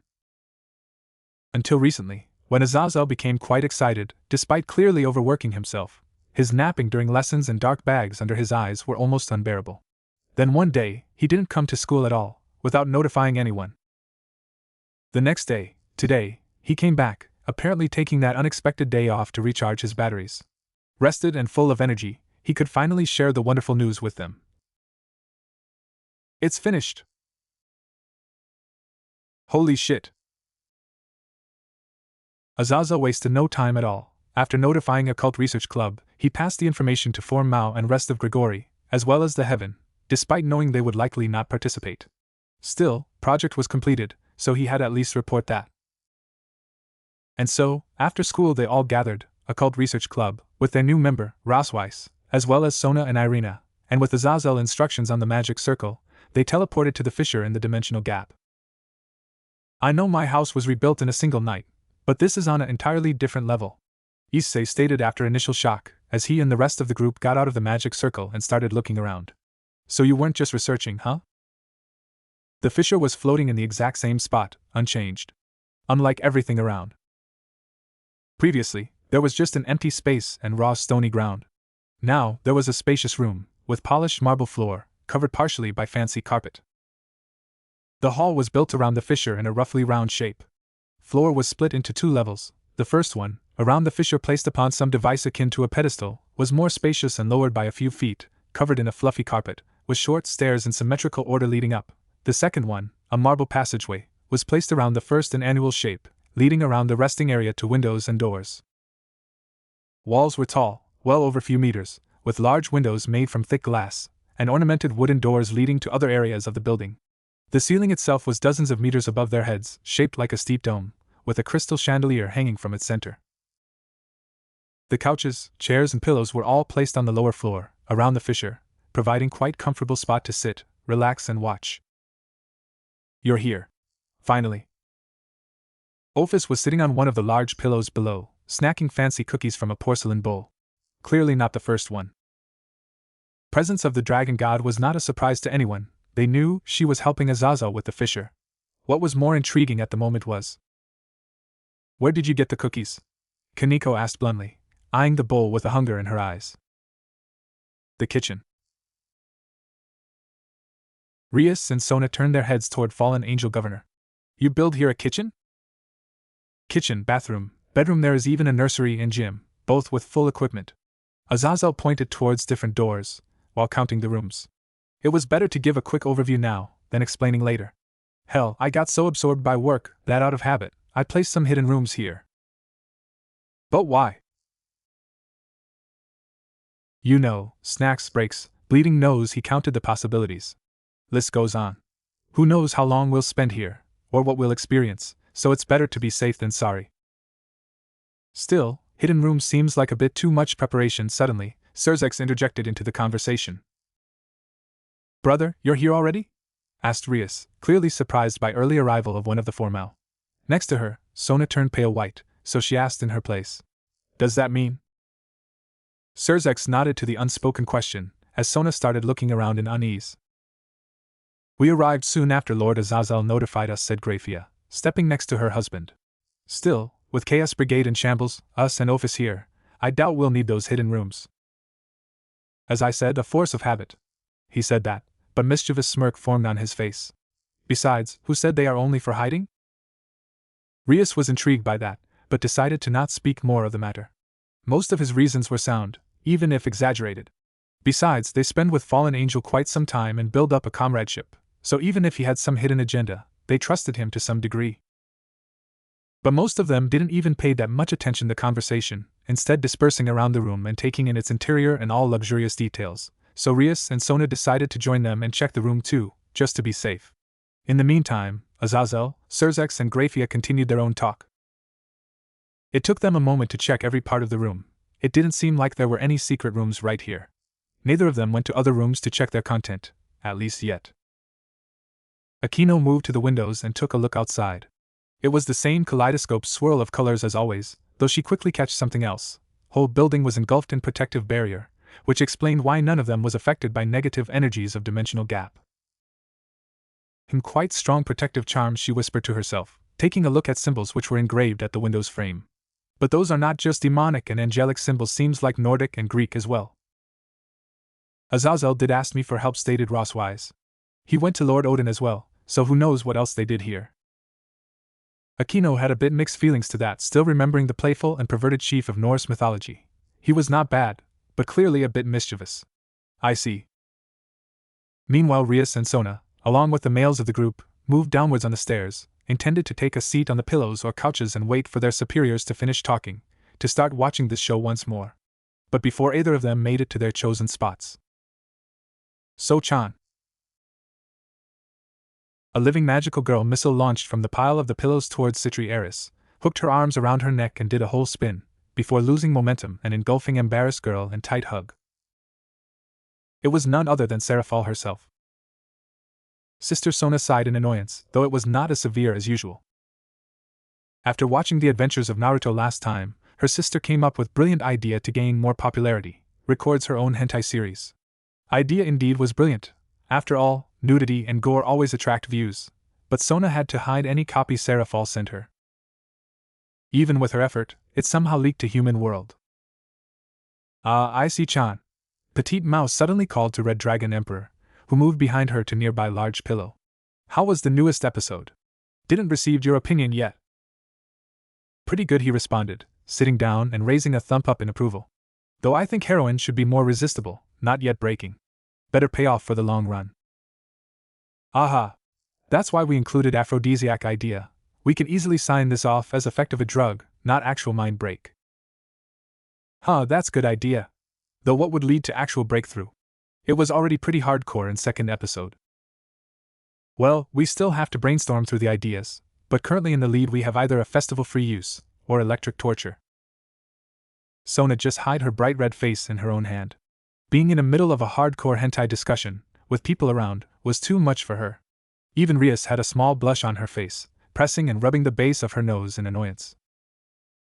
Gasper also became embarrassed by this talk, so he grabbed a fluffy blanket and sat down on the floor, curled up, and covered himself completely. Only Kiba seemed unaffected, smiling the same polite way as always. Should we go get some snacks? Asked Irina, still standing on the upper floor and leaning towards the center. Ofusama got some cookies, so there may be more of sweet or salty snacks. I'm in for sweets. Kaneko immediately appeared next to Exorcist Girl, with hand raised. We'll help you. Some salty food would be good, said Zenobia, joining two girls. Should not take much of time with the three of us. We're back. Doors to the kitchen busted open, as two people emerged from the inside, carrying a lot of all kinds of snacks. Of the two very specific people, man and woman, only male carried the food. Quite uneasy silence immediately fell over the room, as the two newcomers and the group eyed each other carefully. Until Chiron, Naya! Catwoman jumped to the white-haired girl, intended to hug her tightly. Unfortunately for her, she was not magical girl missile, had neither speed or element of surprise. Kaneko stepped aside and gracefully dodged the launch of her older sister. She sighed, seeing her land just as graceful, and smirked playfully. Kuroka. Just few months ago, young Nikomata would have freaked out by the appearance of her older sister, her wanted criminal of older sister, but strangely, Issei's newfound confidence from the experience of Naruto adventure allowed him to handle hard situations pretty neatly. So, when she popped out during old malfraction assault, he managed to defuse situation with such efficiency that she spilled out the truth about her crimes. That led it to a whole lot of investigation, resulting in her partial pardoning, as she still was a terrorist, and quite rough reset of sisterly relationship. Chiron-chan does not want to hug her older sister. Black-haired Nikomata pouted cutely, while turning to her companion, Valley. Valakun, hug me instead. Don't you see I'm busy? He answered coldly, while balancing with all of the food. Irina and Zenobia, who were dumbfounded for a moment by older woman's sudden launch, quickly collected themselves and moved closer, taking from him excessive bowls and packages. Thanks. At least someone is useful here. Kuroka pouted at that and stuck out her tongue at him. She wanted to turn towards her younger sister, but she moved alongside Exorcist Girls and got herself a bowl of cookies, so she puffed her cheeks and jumped down to lower section. I see Chan. She moaned while landing right next to sitting Red Dragon Emperor. Vala thinks I'm useless. Chiron does not like me. Maybe you could? She didn't finish her sentence, as Issei just sneaked one arm behind her and gave her a quick yet confident hug. His hand just so happened to sneak around her and under her. She blinked once. Twice. Then she blushed and pushed herself away from him. You know that confidence of yours really does not suit you, Naya, she gasped, while adjusting the loose top of her kimono. It was not the case of being weird or creepy. He was still kind and funny, as well as perverted, but that confidence of his combined with dragon nature was an explosive addition that did not mix well, or maybe it mixed too well. She got wet, after all. All right, I see everyone are present, Azazel suddenly announced, walking down the stairs with Serzex and Grafia. How about we sit comfortable, grab some snacks and enjoy the show? Valet, toss me those chips. White Dragon Emperor did as asked, throwing the tube with quite the swing, though Fallen Angel just readjusted and raised hand, catching it with ease. He then jumped down and sat on the couch, gesturing the rest to do the same. Serzex and Grafia joined him, sitting on the other end of the couch. Ria's group also gathered around one area, as she herself sat on the couch, alongside Aquino and Rosweiss, who just walked down from the stairs. Issei moved from the couch, to give girls more space, joining Kiba and Gasper on floor under large heap of large pillows, which were soon taken by rest of the girls, after redistributing gained snacks, Church Trio and Kaneko, with Kuroka glued to her side. Sona got dragged by Seraphal right next to them, where she was forced to sit with her older sister. Vala sat on the edge of the drop from upper to lower floor, above the place where Ophis was sitting, a bit further from the rest. Azazel smiled, opened the tube of chips and snacked one, before gesturing with his hand and summoning small object. Is that a pilot? Asked Issei, eyeing the device in the fallen one hand. It was simple design, pure black remote controller, with few with and red buttons. But it had magical symbols all over its surface, and emanated a powerful magical aura. Not just any ordinary pilot. This little miracle here was made by me, without chemical help of the church, from Ophis Snake and Great Red Scales. Azazel exclaimed with excitement. Using a zero-like power of dreams and power of infinity, we made a device which generates nearly endless and stable flow of energy, capable of sending it to a receiver under the fissure to stabilize it and operate like any receiver. Azazel took a glance at the group and saw many of them confused, aside from the smarter bunch, so he chuckled awkwardly, before coughing into his hand and simplifying his explanation. Think of it as of ordinary controller and TV, well, nuclear-powered controller and interdimensional TV. Ah, you should said so from the start. Issei laughed at that, rubbing his head a bit nervously. Would be much easier to understand. You're just dumb, said Kaneko, biting into her first sweets. Issei sent her an offended look. You were just as dumbfounded as I was. I was not, she was not. Nikomata's sisters responded simultaneously. This bickering would probably go back and forth for some time, if not for one of the bystanders. An impatient one at that. Quiet, Ophis stated bluntly, looking at the duo from the corner of her eye. I want to watch. Issei and Kaneko paused for a moment, then huffed at each other and focused back on the fissure. Asia could not stop herself from chuckling at that, as did Azazel and Serzex. But with everyone finally focused, Fallen Angel could now start the show. He pushed a button and the tip of the pilot shined briefly, as the device under the fissure started emitting magical power. At the same time, windows around the room dimmed, making the room significantly darker. Finally, with a blip, fissure stabilized, displaying a title. Chapter 2 Zenobia what? What? Oh yeah, last time it was not perfectly stabilized, so you didn't saw it. Serzex noticed, being informed by Azazel beforehand why this phenomenon occurred. There was a title last time too, only it appeared at the end. It was Pervy Mage if I'm not mistaken. Azazel gave him a nod of confirmation. It really seems like a running show, Ria stated, comparing it in her head to many anime she saw over the years. Very perverted one at that. Almost everyone present had to agree on that, some of them even nodded their heads to that statement, Issei most lively. On the other hand, those who did not saw it last time. Perverted? Rosweiss shifted uncomfortable in her seat. How much? Oh ho, Vala didn't share any details with me, Naya. Kuroka purred in excitement. This is gonna be fun. Why am I not surprised? Grafia just gave her husband a look, a hard one to describe at that, something between an expectation and disappointment. The screen finally lighted up, changing from title to the action. An actual action. Ha bien de bien. People not present last time raised an eyebrow at the sudden yell of panic. On the other hand, last time viewers just snorted in amusement. Irina actually smirked under her nose, something that did not escape the attention of the rest of Church Trio. That was Naruto, screaming in shock when a sword nearly stabbed him in the arm. Of course, the time of day was the middle of the night, not exactly day, but he was being pursued after he escaped from Zenobia and Irina 3 days ago. He had managed to find a new base of operations, a small abandoned tree house in the forest. It was a nice place, since it was the beginning of spring and wasn't that cold. 3 days, constant pursuit. Issei turned his head to look at chestnut-haired girl. You're not going to forgive him, are you? Irina smiled cutely in response, and it was terrifying. Not a chance.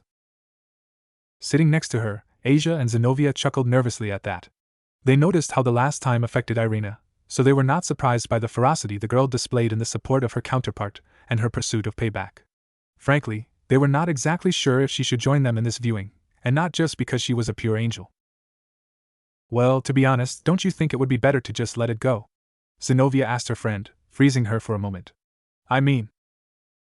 She didn't get the chance to finish. Irina momentarily turned and grabbed her shoulders, with absolutely serious look in her eyes. She was incredibly tense, her face flushed. Do I need to remind you that his experiments nearly fucked us both? She asked, her angelic aura flinching for a moment at the swear she let out. They did what? Roswise stood up from the couch, heavy blush on her face. But Irina ignored the former Valkyrie and continued, No way, I will just let that pass. I'm still having nightmares about that. Nightmares more like wet dreams, Zenobia thought, but quickly came to an understanding. She's an angel, so she cannot just relieve herself. Blue-haired ex-exorcist grabbed the hands of her friend and looked at her, her eyes slightly moistened. Now she understood. Zenobia? I see now, it must be terrible, isn't it? She asked her angelic friend. Don't worry, I understand. Sorry I didn't notice this earlier. Zenobia Irina was moved. Finally someone understood what humiliation she went through. Thank you. Let's get through this together. Yes, I'll endure with you. Zenobia has decided, if her friend could not relieve herself, she'll restrain herself from masturbating too. She will not let Irina suffer through this sexual tension alone. Asia, who was watching all of this from sideline, could not get rid of the feeling that there was some big misunderstanding here. Still, her friends were having a moment here, so she would not disrupt them. Arrow Angel and Musclehead. Kaneko deadpanned at them. Useless, added Ophis. The stoic girls exchanged looks, then nodded to each other and tossed themselves a cookie in agreement. I'm not useless. You don't have access to your tentacle plant this time, and you aren't brewing any potions. Turn yourself into us, and after you finish your sentence, you can put your talents to use for the church. Irina stated as she took another swung at Naruto. He grabbed the small table from the middle of the treehouse and lifted it up, with the sword cutting the table in half like butter. Like fucking butter. Issei turned his head back, looking at two exorcist girls. I know you girls are strong, but to cleave through solid wood like that. I thought you're more on an agile side, not gorilla strength. Both Irina and Zenobia blinked in surprise. Once. Twice. Then a vein popped out on the angel's forehead, before she retaliated. I'm not a gorilla. Rude. Zenobia said nearly emotionlessly. Not incorrect, but I'm also agile. Icy-kun, I doubt those blades are normal anyway, said Kiba, deciding to join and cool down the conversation before his friend would get himself on girl's bad side. I'm pretty sure they are magically enhanced, or made alchemically to be far sharper than normal swords. Exactly. Irina pouted angrily.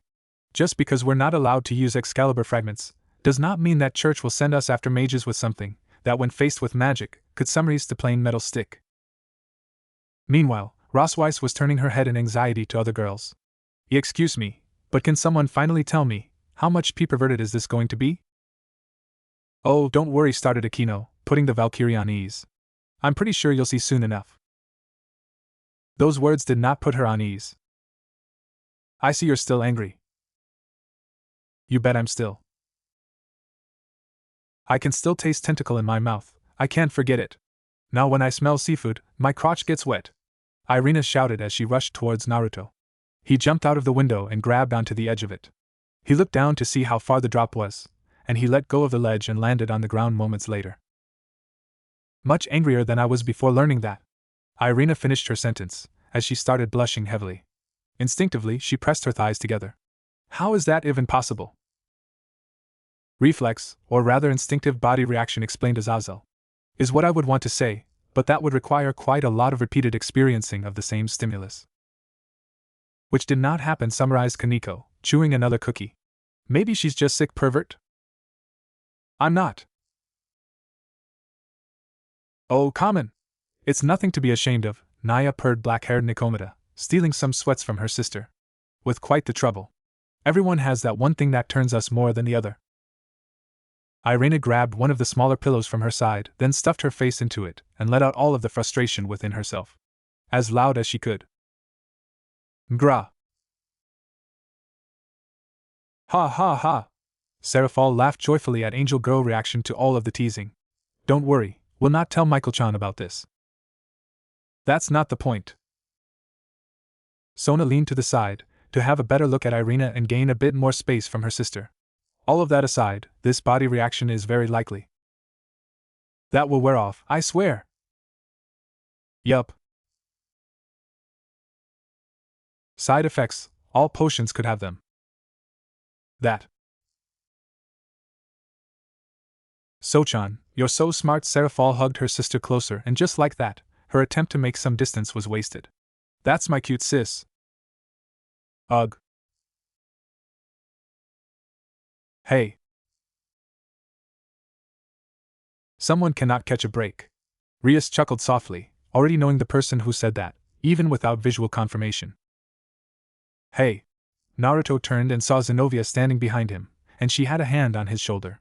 She looked up at him, and she had a smile on her face. You've got a really strong grip there, Naruto stated to her as Irina started to climb down the ladder to the tree house. So, Issei-san was not really that wrong here? Said Gasper, munching on a snack underneath his cover. You know about. Gasper haven't finished. Blanket kept him hidden from the looks of others, but even beneath it he could feel the death glare that Irina was sending him. He decided to not speak again, for the time being at least. You really should not talk about that, Gasper-kun. Asia leaned towards him and put a hand on his head on the place where his head would be, under blanket, in soothing gesture. Issei-san takes glares and beating all the time, but you're unfamiliar with that, so it's better to watch yourself. Thanks, Asia-senpai, he answered, clearly calmed down a bit. At least Zenobia-senpai didn't seem to care. True, but you, I see. Sen the blonde turned her head to the boy and pouted cutely. You should think twice before you say something like that. Okay, I will. Her training really put good work to her grip strength. But not my fault that the transdimensional transmission agrees with me. Watching the boiling exorcist, girls sitting on separate couch could not hide their smirks. Issei-kun is really stretching his luck today, isn't he? Akino giggled at the sight, quickly joined by Rias. I don't think Irina even realized that part was not about her. Only Rossweiss remained silent, but even she could not hide the small smirk on her face. I'm used to using very heavy broadswords, my grip strength is very good. Want to surrender? I'm swear not to hurt you for the tentacle thing, but only if you surrender right now. Zenobia stated to him, and she was biting the inside of her cheek. She wasn't nearly as angry as Irina, the sexual molestation she could handle to some degree. It was the fact that he escaped, and she failed her mission that really bothered her. Someone has their priorities set, noticed Vala, speaking for the first time during the session. Commendable. You're not useless, Ophis praised her. Thank you. Zenobia actually bowed her head at the praises, especially from such powerful people. Irina, on the other hand, wanted to throw herself into the pillows and scream once again, but the frustration from Ophis' comments, combined with the anger at Issei's insinuations, left her drained to the brink, no longer giving a fuck. This is getting old, she finally summarized. Naruto smiled. Oh, this will be interesting. Issei rubbed his hands in excitement. Zenobia smiled. Tension rose among the watching. Irina got on the ground and smiled. They all leaned forward in anticipation, expecting all hell to break loose any moment now. Naruto spit in Zenobia's eyes. Oh, common! Irina stood up and shouted, pointing at the screen. That was dirty. Few snorts, giggles, and gasps of surprise from others went unnoticed by the furious angel girl. Yes, it was. Zenobia agreed with her friend. Still, it worked. I should be ashamed of myself as a warrior. I don't think many people would do something like that. Asia tried to comfort her comrade. He's quite special. Yeah, but it does not change the fact he got me, she responded with a hint of a disappointment of herself in the voice. Should this be normal fight, I would be dead. Kiba, listening to their talk, nodded his head in agreement. He as well didn't expected that outcome. He was sure Naruto would pull something up, but failed to predict what exactly. Both of them still had a long way to improve as close-range fighters. Da! Zenobia shouted and let go of Naruto so that she could rub her eyes. With her grip not on him anymore, Naruto took off running. Irina, go after him! Zenobia shouted as she swung her sword with one hand after Naruto. She didn't know where he ran off to, but that was the direction she thought she heard him run in. Good judgment, commented Surzex. A bit too late though. The best choice would be to destroy the whole area around, interjected Grafia. Though without magic, monstrous strength, or Excalibur, that would be impossible. Zenobia blinked, unsure if she should feel elated at the compliment of her counterpart's action, or ashamed for not being able to react fast enough, or being strong enough to put strongest queen plan into use. Don't feel too overwhelmed, it's just few war veterans putting years of practice into use, Azazel joked sarcastically to reaffirm former exorcist on her skills. No chance of competing here without years of battle experience. Why yeah?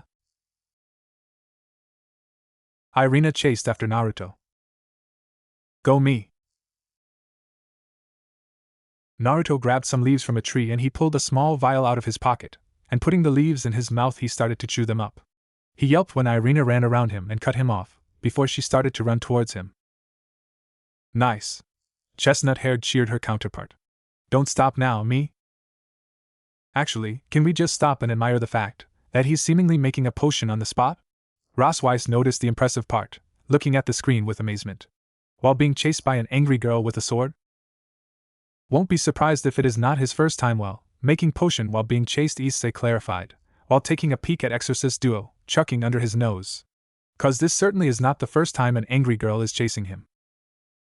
I wonder how many times it happened though. Akino touched her chin and thought. Dozens? More? They were chasing him for a few weeks, those two stalkers of ours. As stalkers? Former Valkyrie turned her head to two exorcists in shock. Those two? So it's true that quiet ones are. We're not. I am going to cut you a little, not enough to kill you though, Irina stated as she swung at his chest. She would hold back just enough that she didn't do any lethal damage.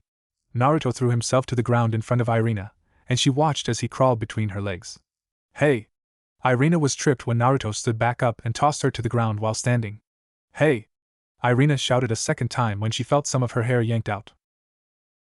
Issei sent Irina a deadpan glare as she turned her head away. Her cheeks were blushed from shame. You realize that saying it like that is not putting you in a good light, right? He asked her, pointing at the screen. Even if you're holding back, no, it makes it even worse, more creepy. See, creepy? Irina gasped in genuine surprise. How is that creepy? I just don't want to kill him. Exactly, he responded, continuing with the stalker narration. You don't want to kill him, just like a stalker slowly taking on its prey. Rossweiss actually moved to the edge of her seat in shock, trying to increase the distance from two exorcists, even just slightly, as there was already few meters between them. Ah! Irina noticed the Valkyrie's scared behavior. Rossweiss-sensei, please be at ease. It's not like that. I am calm, don't worry. She laughed saying that, slowly returning to her almost stoic state. Just please for now, please, just stay where you are. Both of you. Irina and Zenobia looked at Rossweiss. They just looked, to some degree shocked by her believing that story. Issei on the other hand had hard time stopping his smile from creeping onto his face, hardly believing this joke worked out so well. Even Kaneko cracked a smirk at this. Naruto spit the chewed up leaves into the vial, and he put the hair into the vial with it. Putting his thumb over the lid, he started to shake the vial as he ran.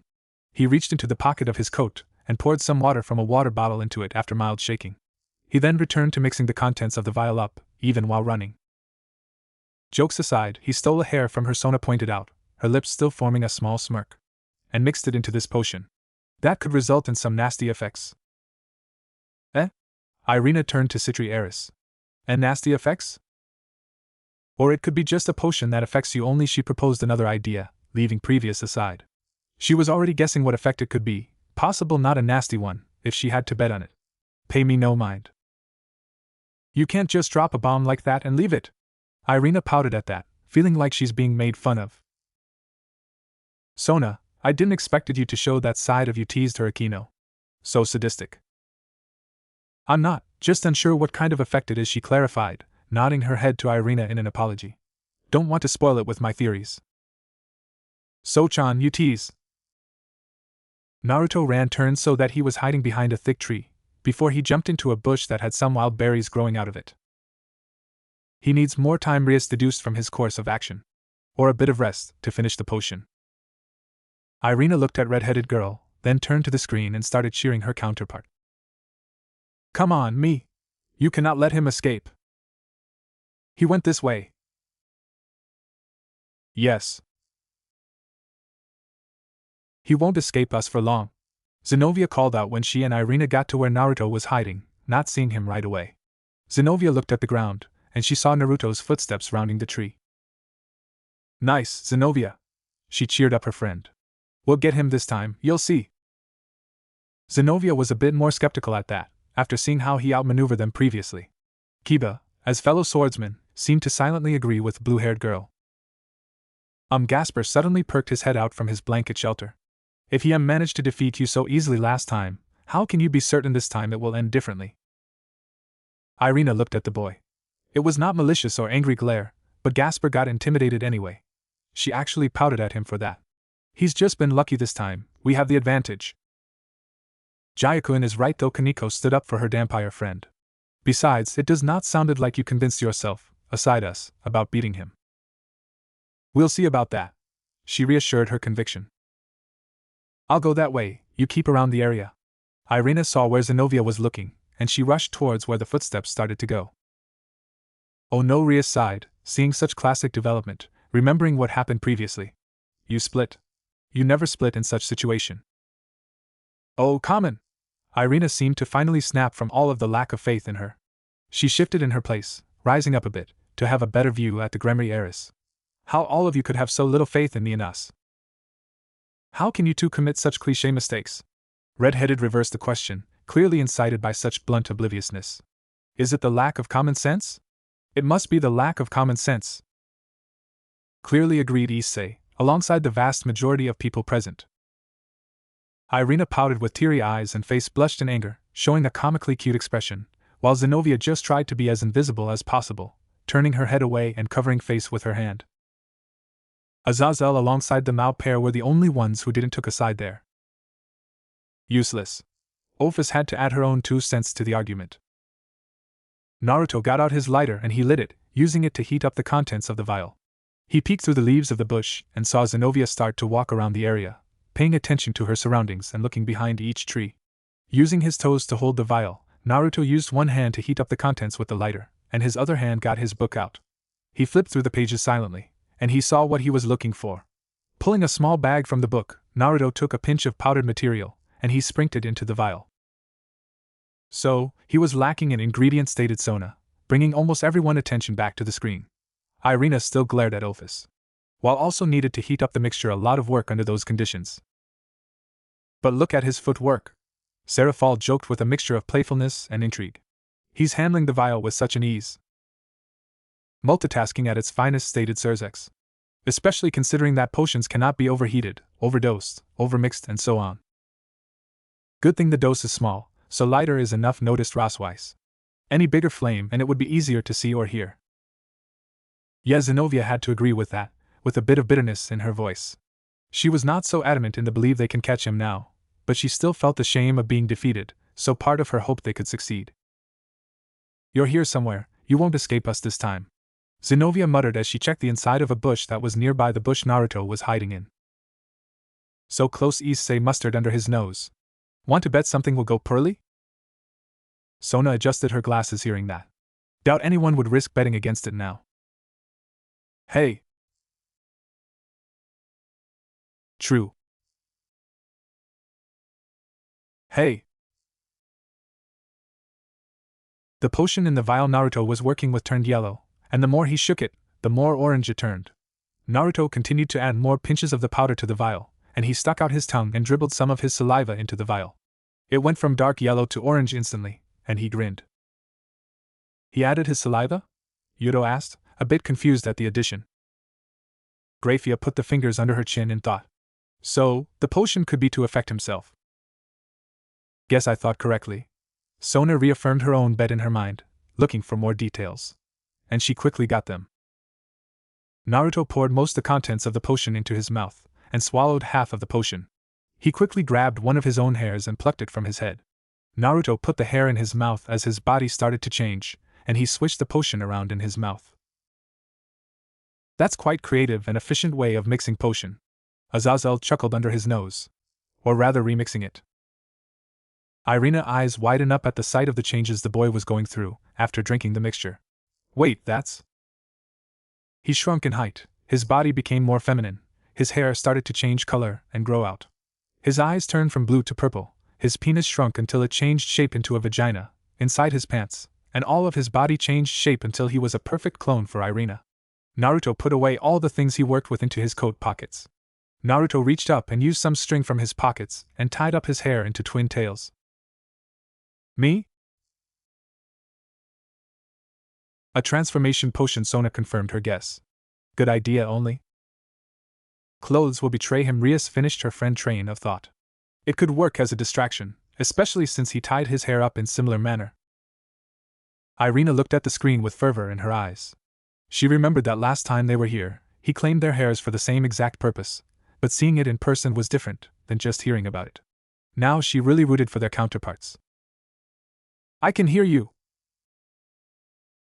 Go 1, Zenobia. Zenobia! He got me! Naruto shouted as he jumped out of the bush. Even his voice changed to match Irina's voice. That is really good transformation, Zenobia praised his work, as it was impossible to hear the difference in the voice. Let's just hope the other me will. Kuroka, until now sitting silently and enjoying the closure with her sister, cracked a smile and decided to not give her much hope. Doubt it. What did he do to you? Zenobia looked at Irina, Naruto, and she frowned for a moment when she noticed something was wrong instantly. She took a moment to register something was wrong, and when she noticed it, Naruto lunged forward and gave Zenobia a deep kiss. He shoved Irina's tongue down Zenobia's throat and force-fed her the potion that he had in his mouth. Reaching up, Naruto plucked one of Zenobia's hairs out of her head and put it into the vial with the remaining amount of potion. Silence fell over the room, but just as soon as that happened, a muffled chuckle escaped the lips of Azazel and older devils, as well as some of the others. Irina, on the other hand, turned red, didn't just blush, her whole body heated up from the embarrassment, and she turned to take a peek at her friend. Zenobia just blushed slightly at the sight and turned her head, meeting eyes with Irina for a short moment, before chestnut-haired girl turned back and looked down, rubbing her own thighs in embarrassment. Snap. Issei-san? Asia almost jumped, when a bright flash flickered the room. Really?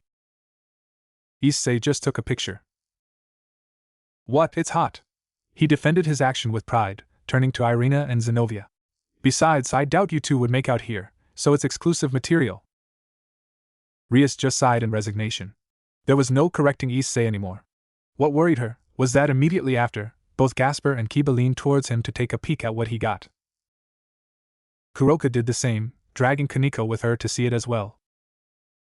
Zenobia stepped backwards as her body started to change shape, and she started to change shape to match Naruto's body. Ah, so that's his plan. Clever. Sona had to admit, it was pretty good idea, make your enemies focus on each other. Not so much, Zenobia answered her. We can just figure out he changed, all we need to do is ask few simple questions. I don't think he has finished yet, Graphia answered former exorcist. She could just gulped heavily in response. That was years of experience speaking, so she must overlook something. What did you do to me? Zenobia felt woozy as she put her hand to her head. Naruto reached up and he drank the newly modified potion, and he swallowed it. His body started to change shape again. Strange. Yuto noticed the effect of the potion, turning his head towards Zenobia. It clearly poisoned you in some way, but he's fine, despite drinking earlier version of it. Maybe that's what saliva was for? She made her guess. To make himself immune to it? Moments later, Zenobia was looking at another version of herself. Zenobia gave her personification a long stare. Finally, she let out a sigh of defeat. I really thought I would be able to tell the difference. Zenobia had transformed into Naruto. Serafal, who was eyeing both transformations, whistled softly in impression. Really solid work, cannot tell the difference even if you look closely. The only possible way to tell would be from uncharacteristic behavior. Surzex finished his fellow Mao train of thoughts. Yup. Fury potion, for the next 19 hours you will have my body, and I will have your body. By the way, the transformation when Naruto started, before Zenobia passed out and hit the ground. Knock you out the first time you experience it. It takes practice not to pass out. Naruto admitted after Zenobia already suffered from the side effects. Oh, so it wasn't poisonous, Asia concluded. But such side effect? Fiery potion. Roswise delved into her thoughts, analyzing. Seems like he needed to drink it in quick succession, right after her, but he first used it with Irina hair and it worked, so maybe it was unstable then. Others in the room also tried to put together their theories about the mixture, but only those with good knowledge could keep up, while only the magic experts had something to actually tell on the matter. If it works on the matter of exchanging body appearances, then 2 people would be required for it to work properly. Azazel added his own analysis. Would also explain the side effect, as it could interfere with body functions. That would make sense. Grafia agreed with the theory. Exchange of genetic materials should then be performed with using the same dose of potion. Probably. Sona, Rias and Aquino were probably the only ones who followed the exchange of theories between their elder, while understanding its content. Vala very likely understood too, but paid little attention to it, just as Ophis. Naruto leaned down, and he started to strip himself naked, and then he started to also strip himself, Zenobia, naked as well. He had some trouble with her clothes, but soon enough he was getting dressed in Zenovia's clothes, and he put his own clothes on Zenobia. Now that I think of it, how do you even get in those clothes? Vala asked the former exorcist. Like taking aside the obvious BDSM element, they seem so impractical. BDSM element? Irina fumed at that. Which part of them? Valley blinked in surprise, simply astounded by sheer obliviousness of chestnut-haired exorcist. Ophis just nodded to him to pay it no mind, as if she was expecting this from the girl. He still had to, if just to make her realize. Overall design? Cannot argue with that, especially after seeing some of Issei games, said Zenobia.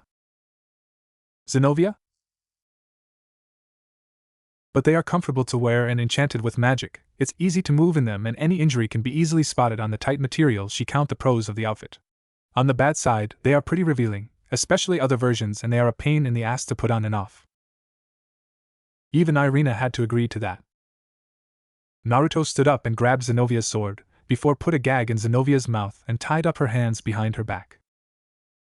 Clever, just as I said, stated Sona. Don't tell me you predicted all of that would have happened, Sona. Ria sent her friend a rivalry smirk, however she just readjusted her glasses calmly. I didn't know at the time the potion will knock her out, she responded, sending back the same smile at the redhead. However, should I know that beforehand, this would be the best strategy. I'm pretty sure you should came at the same conclusion. Oh my, don't start a cat fight here.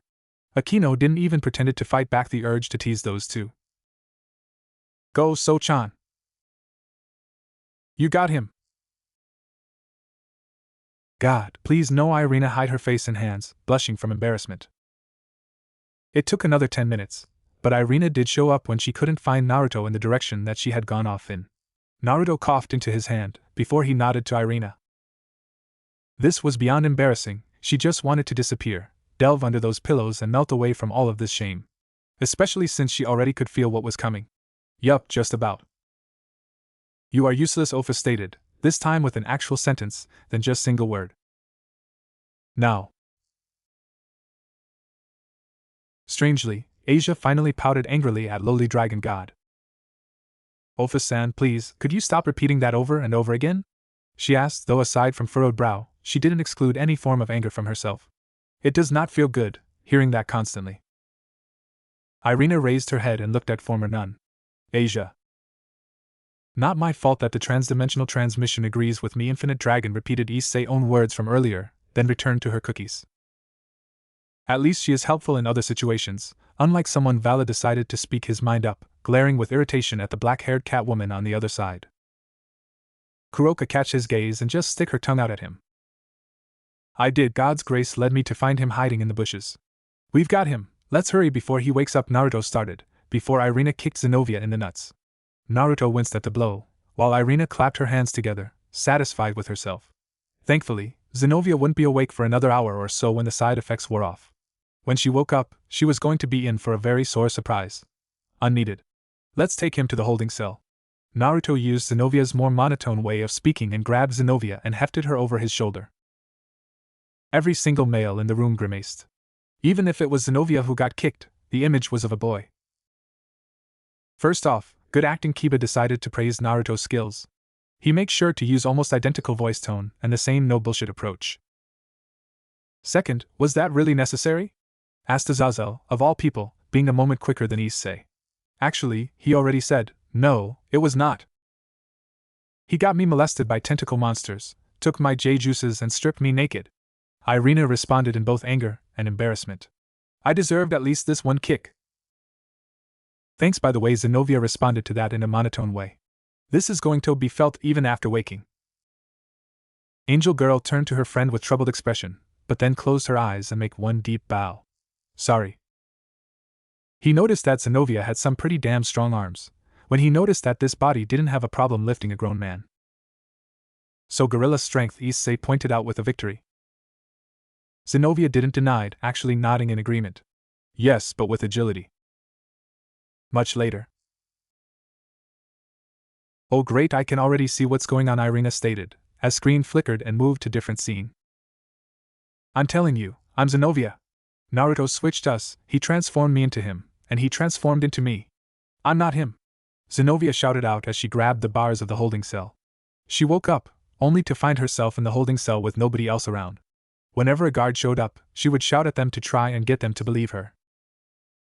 No offense, but anyone who would believe you under those circumstances would face heavy punishment, said Surzex, with an apologetic tone. Or be sent to psychiatrist. Blue-haired girl just sighed in defeat. I know, but knowing your target is so close, while they mistake you for him, would you not try to convince them to your right? Fair point, but... Wrong approach. Grafia finished her husband's statement. Exactly. Seraphol, as head of diplomatic affairs, decided to join the talk. You're too desperate, sounding like a convict who tries all trick to get out. You should go win them calmly and with logical arguments. As sometimes I wonder if that magical girl and your sister are really one and the same person, said Gasper, seeing the difference between professional Seraphol and casual Seraphol. Believe me, I too, she reaffirmed him in that belief. Don't worry, So-chan. My love for you is beyond any logic. Ugh. She saw Irina, and her eyes lit up. Irina's eyes also lit up. This will work. Irina, thank God you're here, where you believe me, right? I'm afraid I know the answer to that, Issei chuckled under his nose, getting a glare from Irina. Hey, based on what I saw so far. Yeah right, I bet you're just trying to trick us into giving you your stuff back. Zenobia already left with your stuff, to turn it in. You won't be getting your stuff back anytime soon. Irina crossed her arms under her. Yeah, that. Told you. Ophis turned to Asia. Not me, universe states that. Irina just dived headfirst into the pillow, letting out all frustration out into it. So much for figuring it out by asking few questions, stated Yuto, having a small smirk on his face. Different situation, but yes, Zenobia sighed, regretting her previous words. Well, he's pretty much free now. Not pretty much. Azazel barely kept his laugh at bay. He got out in style. Zenobia started to shake the bars. That will probably not help, Asia chuckled nervously at the sight. Actually, it'll probably make you less believable. I don't think other me cares at this point. He escaped then. You let him leave with his stuff, and he escaped with my body. We were switched, I swear it. Irina, you have to go chase him down and capture him. There's no way he can fight back while using my body. This is your chance. Zenobia felt a slightly uncomfortable feeling in her belly. It grumbled for a moment, and Irina looked at her with a raised eyebrow. And now comes the part where regret and guilt will seep in, said Akino, covering her smirk with fingers. and he was so close too. Akino, you don't need to rub so much salt into the wound, Rias reprimanded her queen, but even she had hard time keeping straight face. Ah, but I want to. And just like that, Rias cracked a smirk. That raised eyebrow turned into both of her eyebrows shooting up behind her hairline when Zenovia's hair started to grow and turn blue again. Irina started to get pale when she realized that Naruto, Zenovia, and the cell had been Zenovia all along. That was at this moment she knew she fucked up. Kaneko spoke and Issei could not stop himself from cracking a smile at those words. Yeah, imagine your partner catching a guy you both were chasing for months? Issei was not sure how long they went after him. It was few months of break for them as well. The sheer satisfaction. Then, after she leaves with his items, it turns out she was captured by him the whole time, and he just escaped. Someone got cocky, Naya. Kuroka chuckled at that. And to think she also kicked her partner out of spite, brutal. Mind if I remind you his own words, unneeded? Issei laughed alongside black-haired cat girl, soon joined by chuckled form others.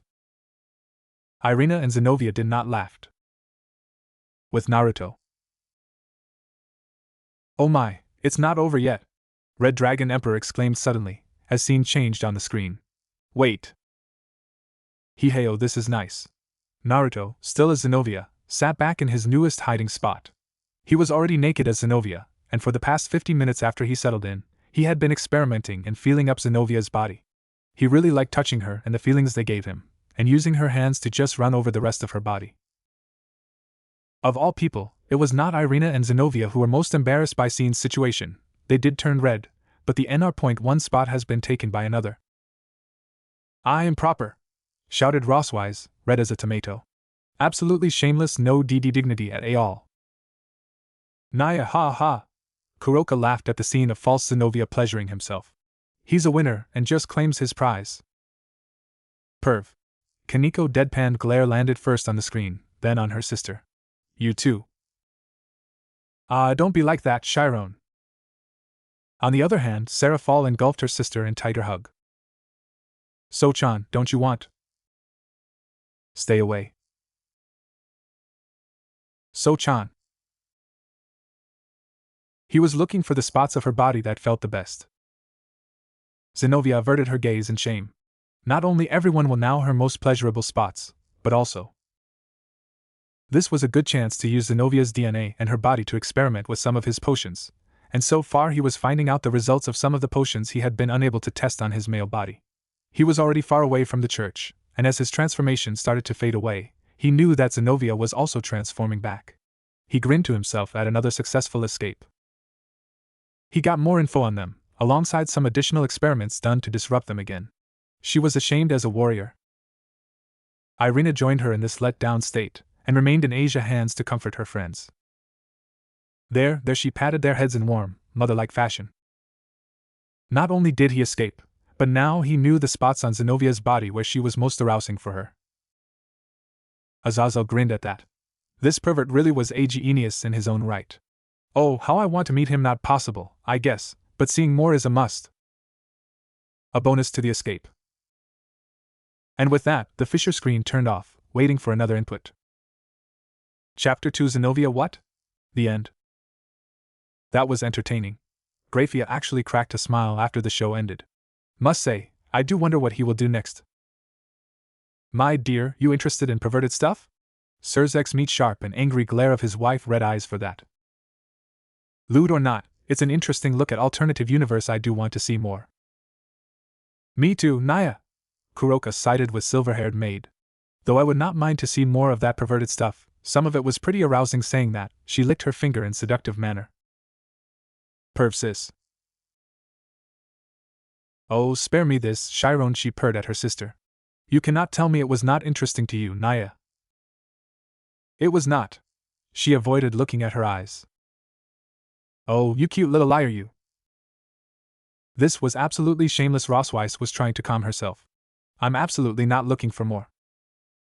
Oh, calm down, Rossweiss.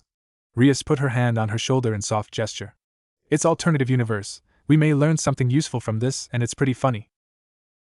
Not even mentioning arousing black-haired queen added her 2 cents, smirking devilishly. Akino. Silver-haired Valkyrie took a deep breath. then let out a deep sigh. Fine, but if it'll get more perverted, I'm taking a break for some alcohol. Girls smiled nervously at that, remembering how unpredictable was their friend when under influence.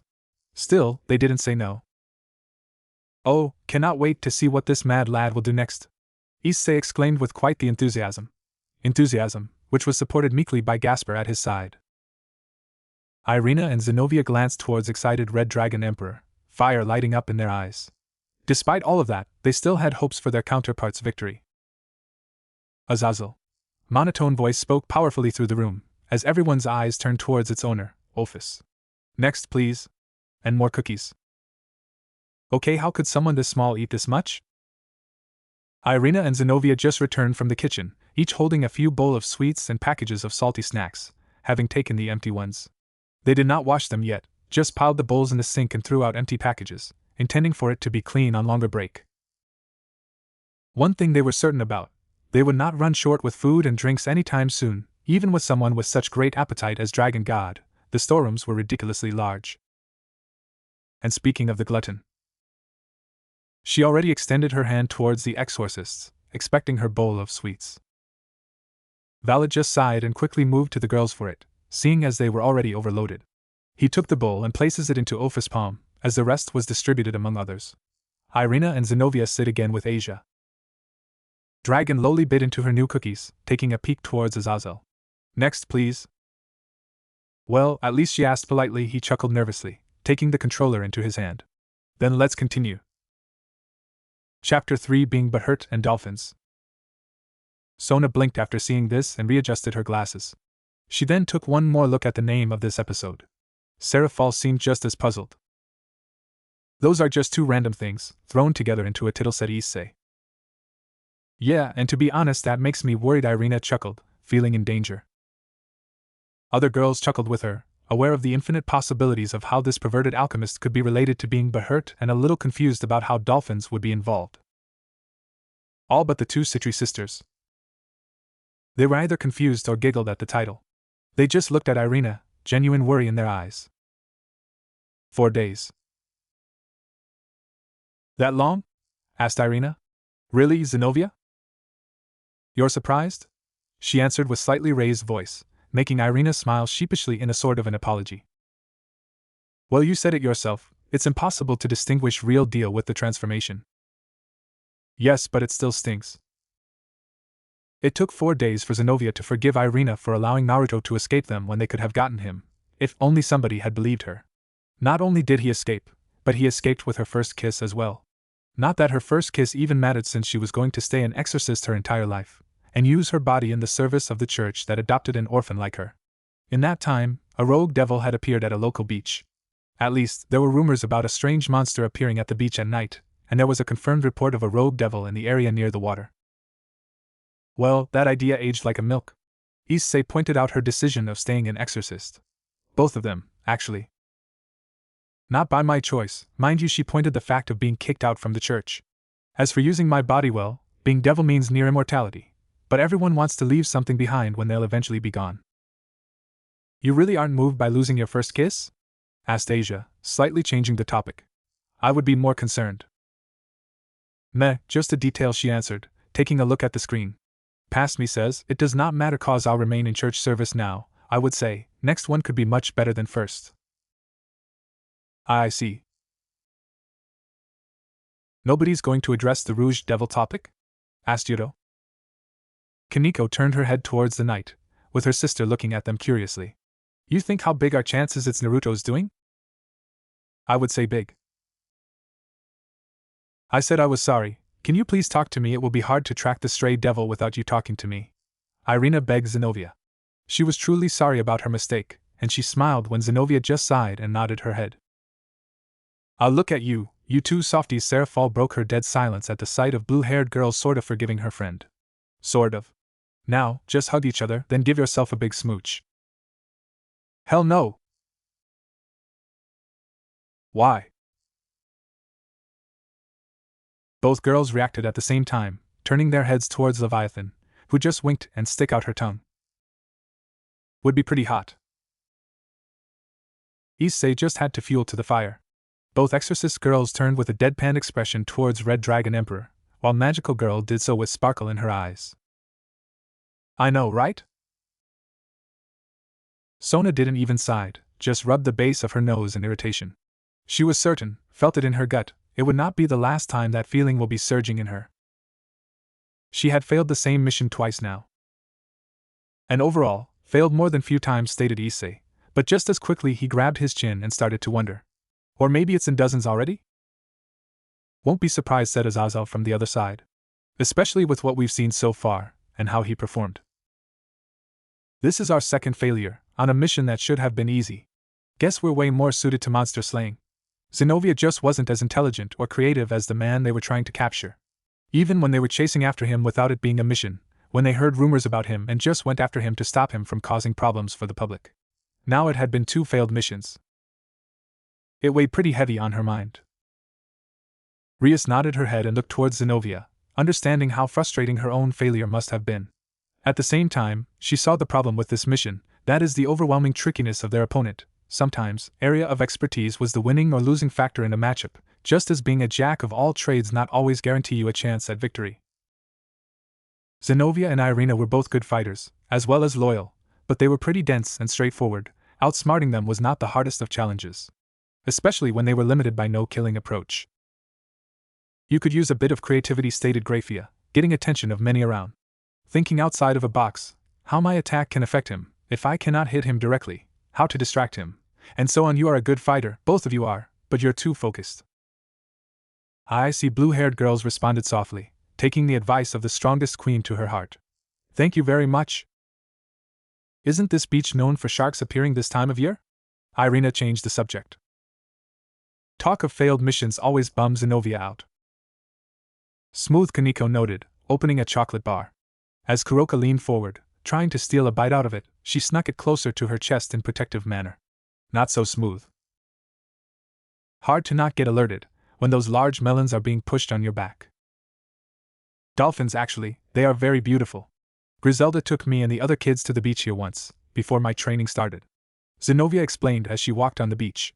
It was just as beautiful as she remembered, though with nobody on this part of the beach, it was very calm. Stray devils only ever came out at nightfall, or when the sun was going down. Devils had their powers slightly weakened during the day, and stray devils experienced even greater weakness during the day, to the point that by instinct they only came out at night. Ah! Asia could not hold her reaction to this. That is cute. Sister Griselda really do have a soft spot. Zenobia smirked nervously at that, as did Irina. Yeah, when she's not training you, lecturing you, punishing you. The twin exorcists seemed to drift away into their own thoughts and not funny memories, giggling in unease they remembered. Former nun could not stop herself, and gave them both comforting head pats. Rias took a look at the group and smiled. Nikushi kept sisters bantering about chocolate bar. Church trio were recalling their old times and male part were partially fawning over them and touching the stray devil topic. But then Redhead raised her eyebrow, intrigued. Sona and Seraphol were silent. Not only that, they were deaf, staring at the screen. Rias tilted her head in surprise. Sona never gave much of a reaction to any mention of a stray devil, so why was she so agitated now? And why the same could be said about her older sister? Akino noticed that as well, but when she turned towards her queen, the only reaction she gave was unknowing shrug of shoulders. It sucked, but for exorcists they were forced to hunt stray devils at their most powerful, since they were very good at hiding themselves. Surprising, since stray devils that ate human flesh mutated and took on an inhuman form. That is one of the strangest things about those mutants, Issei noted, crossing arms on his chest and tilting his head to the side. They go all crazy from power, yet when it comes down to hiding, they are surprisingly good at it. I would say it's instincts, Valor responded to his destined rival. Their very nature changed when they evolved violently, so certain behaviors had to adjust to them. Plus, there is also a stress factor, and they very likely are aware of dangers lurking around, at least in some unconscious level. Would be so much simpler if they would just run amok. Zenobia began thinking about it, earning eager nods from Irina. Sure, they would no longer restrain their power to hide, but we could find them quickly and assault them en masse, overwhelming and executing them swiftly, far less casualties than exorcists. Novices didn't catch this tiny detail, but every even slightly experienced person in room looked at the two dum-dums. Finally, it was Grafia, who decided to point out one very big issue with this idea. You girls realize that stray devils running amok in public would be a bad idea, right? She had to ask as politely as she could. Mass panic, random casualties of any kind, ECT. ECT. Fuck. Silver-haired maid sighed, accompanied by her husband's giggle. You did not. It sucks we can't use our Excaliburs when we hunt. Irina was about to say Naruto's name, before she noticed a fire on the beach. She saw two shadowy figures. One was a large one laying on the ground, and the other one was a male-shaped figure that was sitting at the fire, holding something above the fire. The second shadow was close to the water though, and she just shrugged her shoulders.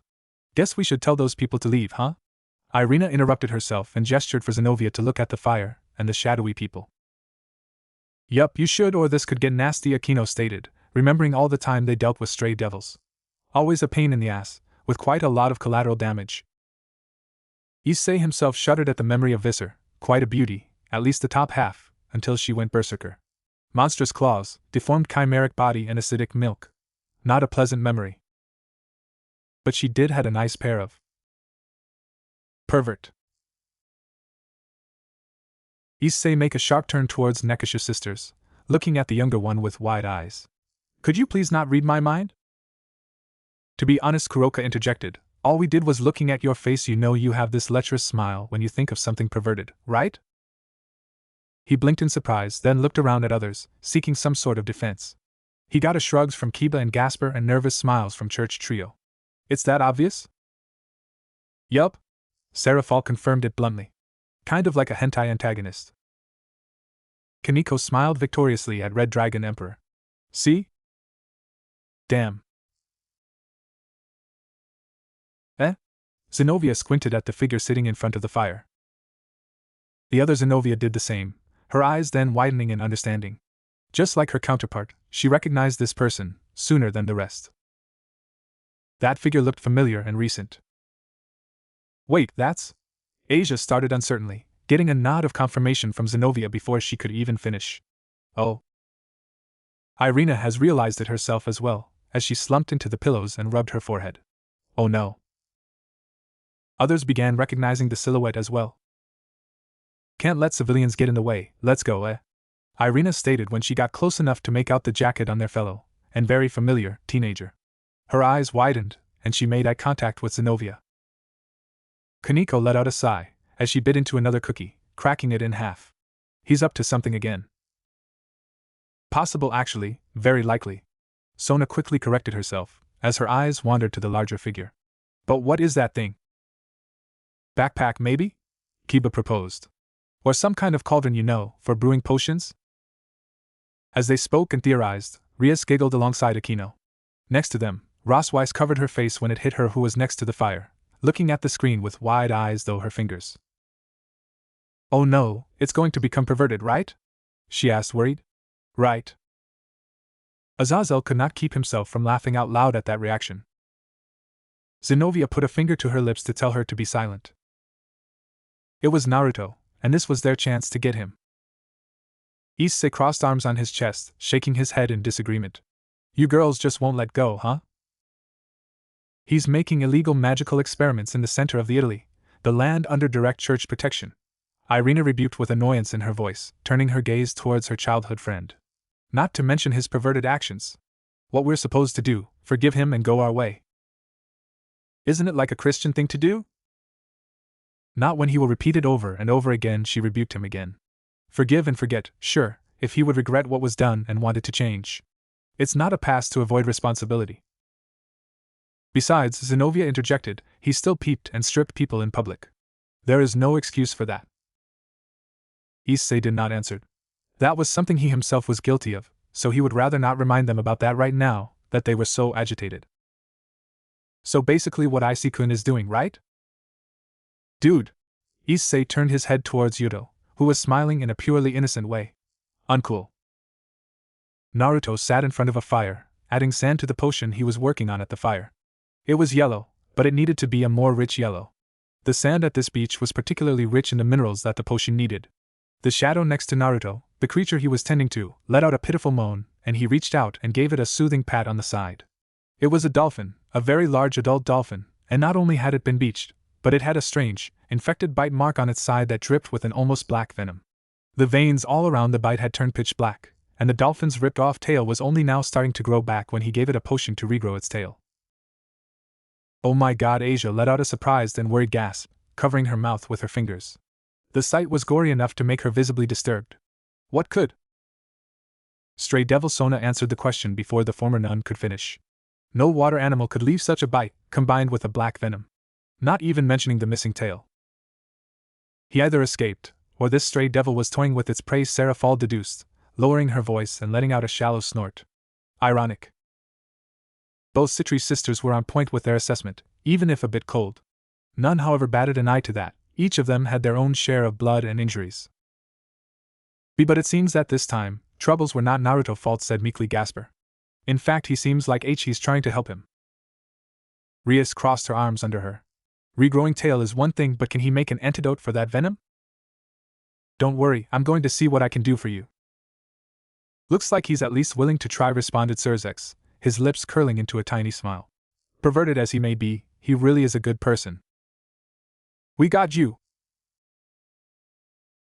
Red-haired Mao chuckled. And here come the vigilantes. Asia, watching this, turned her head towards Irina and Zenobia, with a very angry pouting expression which made her look quite cute. Nonetheless, both exorcist girls turned their heads away from their friend, feeling some sort of shame at their counterparts' rash action. In their defense, they may not see all of what Naruto was doing from their position, Zenobia stated, although distancing her and Irina from their counterparts.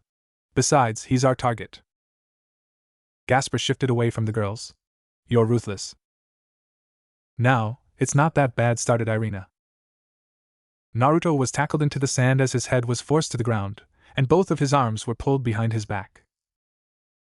Absolutely ruthless. Dampire accused them, while moving behind Issei and Yuto. Straight up savage. Hey, it's not that.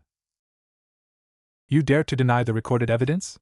Issei asked them with shocked expression, deciding to turn Gasper overreaction into a gag. How far gone you are. Oh, come on, Issei, that's... And here I thought you were an honored fighter. Kiba has unexpectedly joined the joke. Nice one, Kiba thought Issei. Although is he really joking, or? Finally, Rias and Akino could not hold it any longer and laughed out loud. Soon, they were followed by Kuroka, then Azazel and Mao pair, and joined by the smirks of the rest. Only then, Irina and Zenobia realized what was happening. Oh, very funny. Irina pouted, turning her head away.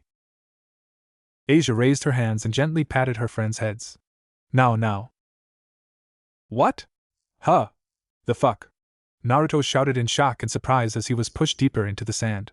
He had been so focused on his potion, he hadn't heard anyone approaching, and even if he had heard them, it was at a beach with a rumored monster in the middle of the night.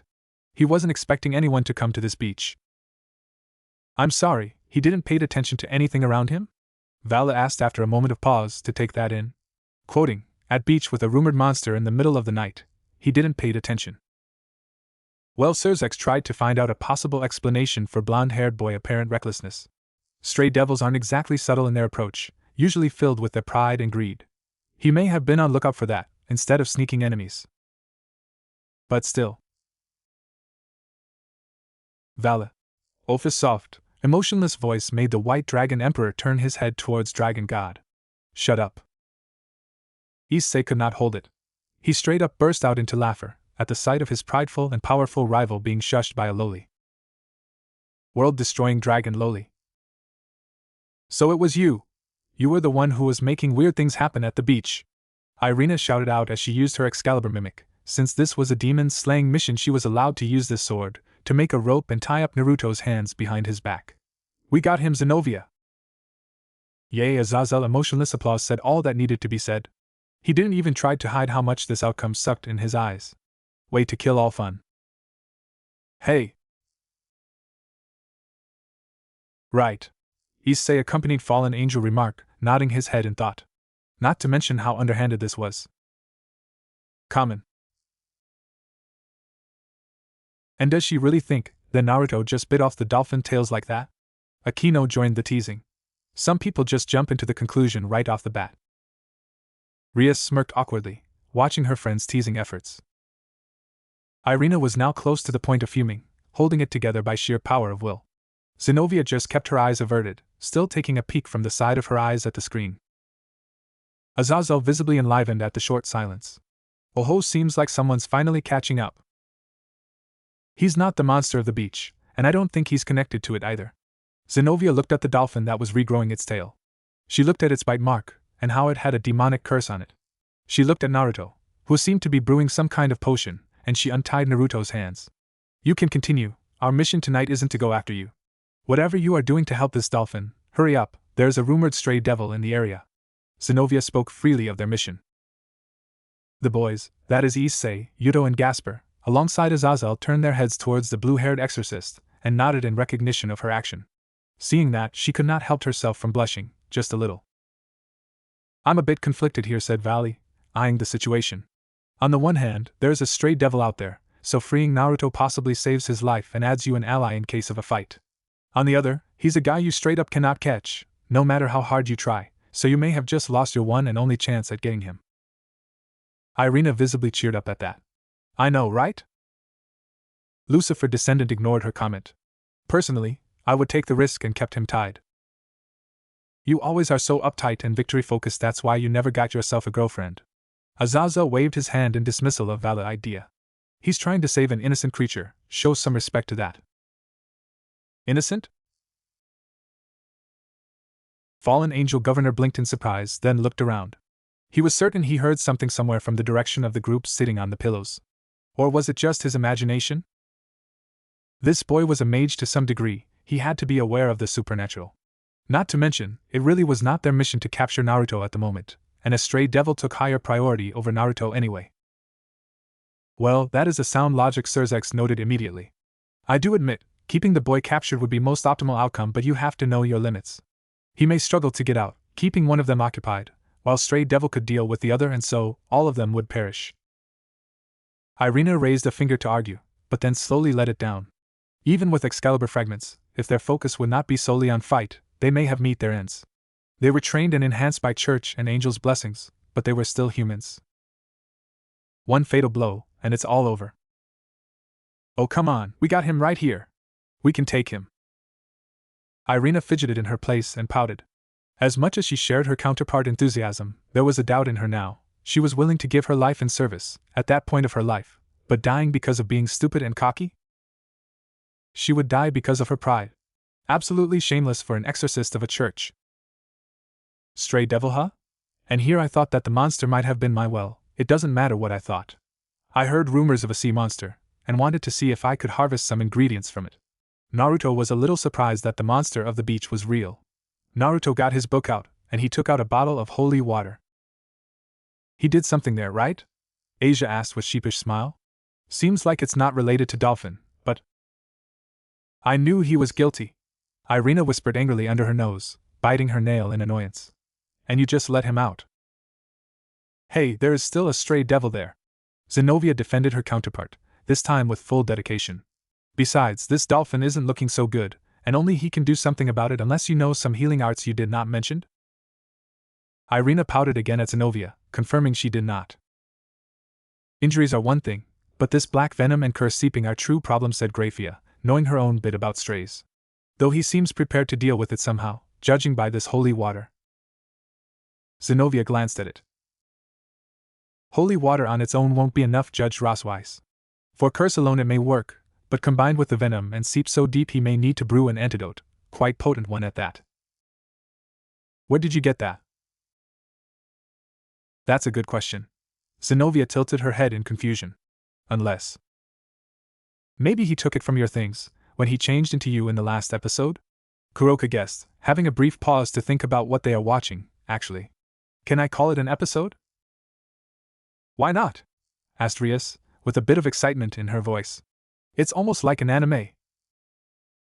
I'll sign under that, Azazel himself proclaimed proudly, with a wide smile on his face. I'm just borrowing it for research purposes, Naruto stated as he looked away from them, his eyes shifty. I might have gotten it from you. Naruto did wear Zenobia's clothes, and that came with some of the items that she had been wearing at the time. He figured the holy water would come in handy for something. Yup, it was yours. Kaneko did not even peek at Zenobia, just stated the fact with absolute stoicism, licking a new lollipop. It seems he had some plans for it then, or ideas, at the very least. He looks also a bit nervous, said the nervous vampire trap. But he didn't do anything wrong, alright? I guess he's a bit cautious about Zenobia reaction, concluded the only male swordsman in the room. Considering that, well, he did steal it. But that's just holy water, Asia pointed out. You can get it at church, freely if you are part of it. That's nothing to be irked about. Blue-haired exorcist sighed resigned. It's more about rules, doesn't exactly matter what, but he stole from me. It may be a bit petty, I admit. Holy water was a great ingredient for demonic venom cures, being perfect at destroying curses and other such demonic power-fueled problems. Yeah, works great at halting regeneration as well. Issei noticed with a proud smirk on his face, remembering his victory over Riser. Well, at least devil-based one. He had no idea how other forms of self-healing worked. As far as he could guess, holy power could even strengthen it further up. I doubt it would cause more than make Riser flinch in normal situations. Aquino clarified his assumption immediately. But your boost did make it quite potent. Ah, the face he made when it splattered all over him. Rias chuckled nervously. Rossweiss pinched the base of her nose. Aquino was blushing and licking her lips, as she was saying all of that. So, you hear about a monster, and your first thought is to come check it out? Irina asked in deadpan. Irina deadpanned as well, pointing her hands at the screen. Exactly? Who in their right mind does that? I mean, it seems he thought it was his experiment, Asia pointed out with awkward smile. So. But that was not a certainty. She nearly shouted in response. All of that teasing intention was clearly piling on her. For all we know, it could be sea monster, and we know for sure it's a stray devil. Was he an idiot? Exactly my point. Zenobia put a hand on her friend's shoulder, gently rubbing it in calming motion, hoping it would allow her to relax, at least just a bit. Asia repeated the motion from the other side, a slightly tense smile on her face. Irina really was close to the point of boiling or straight-up outburst. Remember, there is nothing more terrifying than a skillful idiot, with a lot of motivation, Azazel remarked with a cheeky smirk. He earned a death glare from Irina. Hey! My mom's notes say that sea monsters have blood and organs that make for great potion ingredients, and if it was a kraken then I could take part of a tentacle and use it to create an entirely new breed of tentacle plant. Naruto shouted at the very thought that he was being stupid. Yeah, he could be stupid, but he had legit reasons for coming to a beach with a rumored monster. Especially a perverted motivation, Issei added with a wide smile of his own. He too instantly earned a death glare. From Irina, yes, but also from Kaneko. Petite girl eyed him cautiously, making him a bit uncomfortable, until her gaze was taken away by the buxom cat girl. She pulled her younger sister deeper into a hug. Naya! Don't be so uptight, Chiron. She laughed in a cat-like manner, patting her younger sister's hairs, to her annoyance. It was about tentacles. It's bound to be perverted. Kaneko had few words hanging on the tip of her tongue to fire back up towards Kuroka, especially for her immediate mindset of tentacle equals perverted, but decided to just scoff in annoyance at her. Black-haired Nekisha laughed even harder at that response.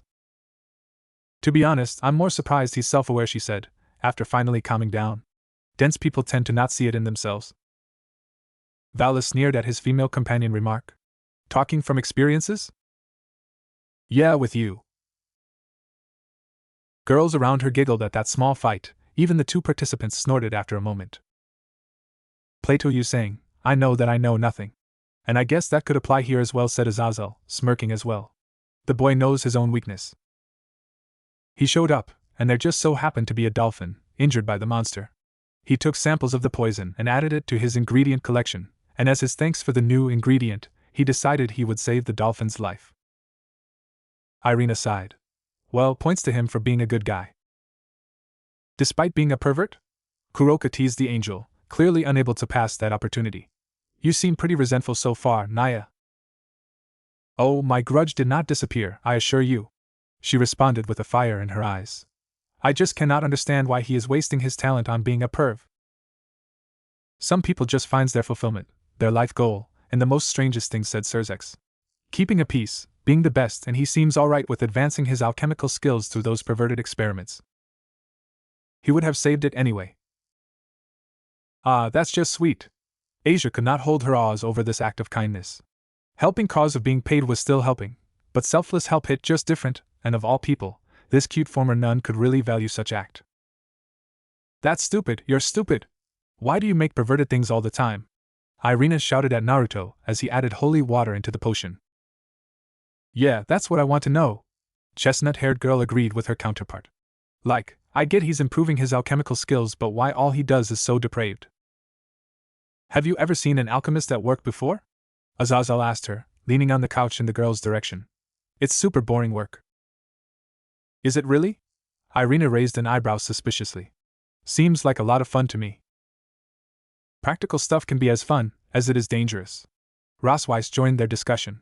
But before that, you have to study all involved ingredient, formulate and compare theories, gather stuff, prepare equipment, and then afterwards there are notes to be made, clean up and ECT. ECT. Ah. I bet he just wants to spice up the alchemy itself before, otherwise it would be too boring for him to bother with. Issei put out a theory of his own. Very likely. Irina just gave up, overcome by literal flow of counterarguments. Massive amounts of smoke came out of it, before it turned a shining gold color. The effect was instant, and Naruto clapped his hands together,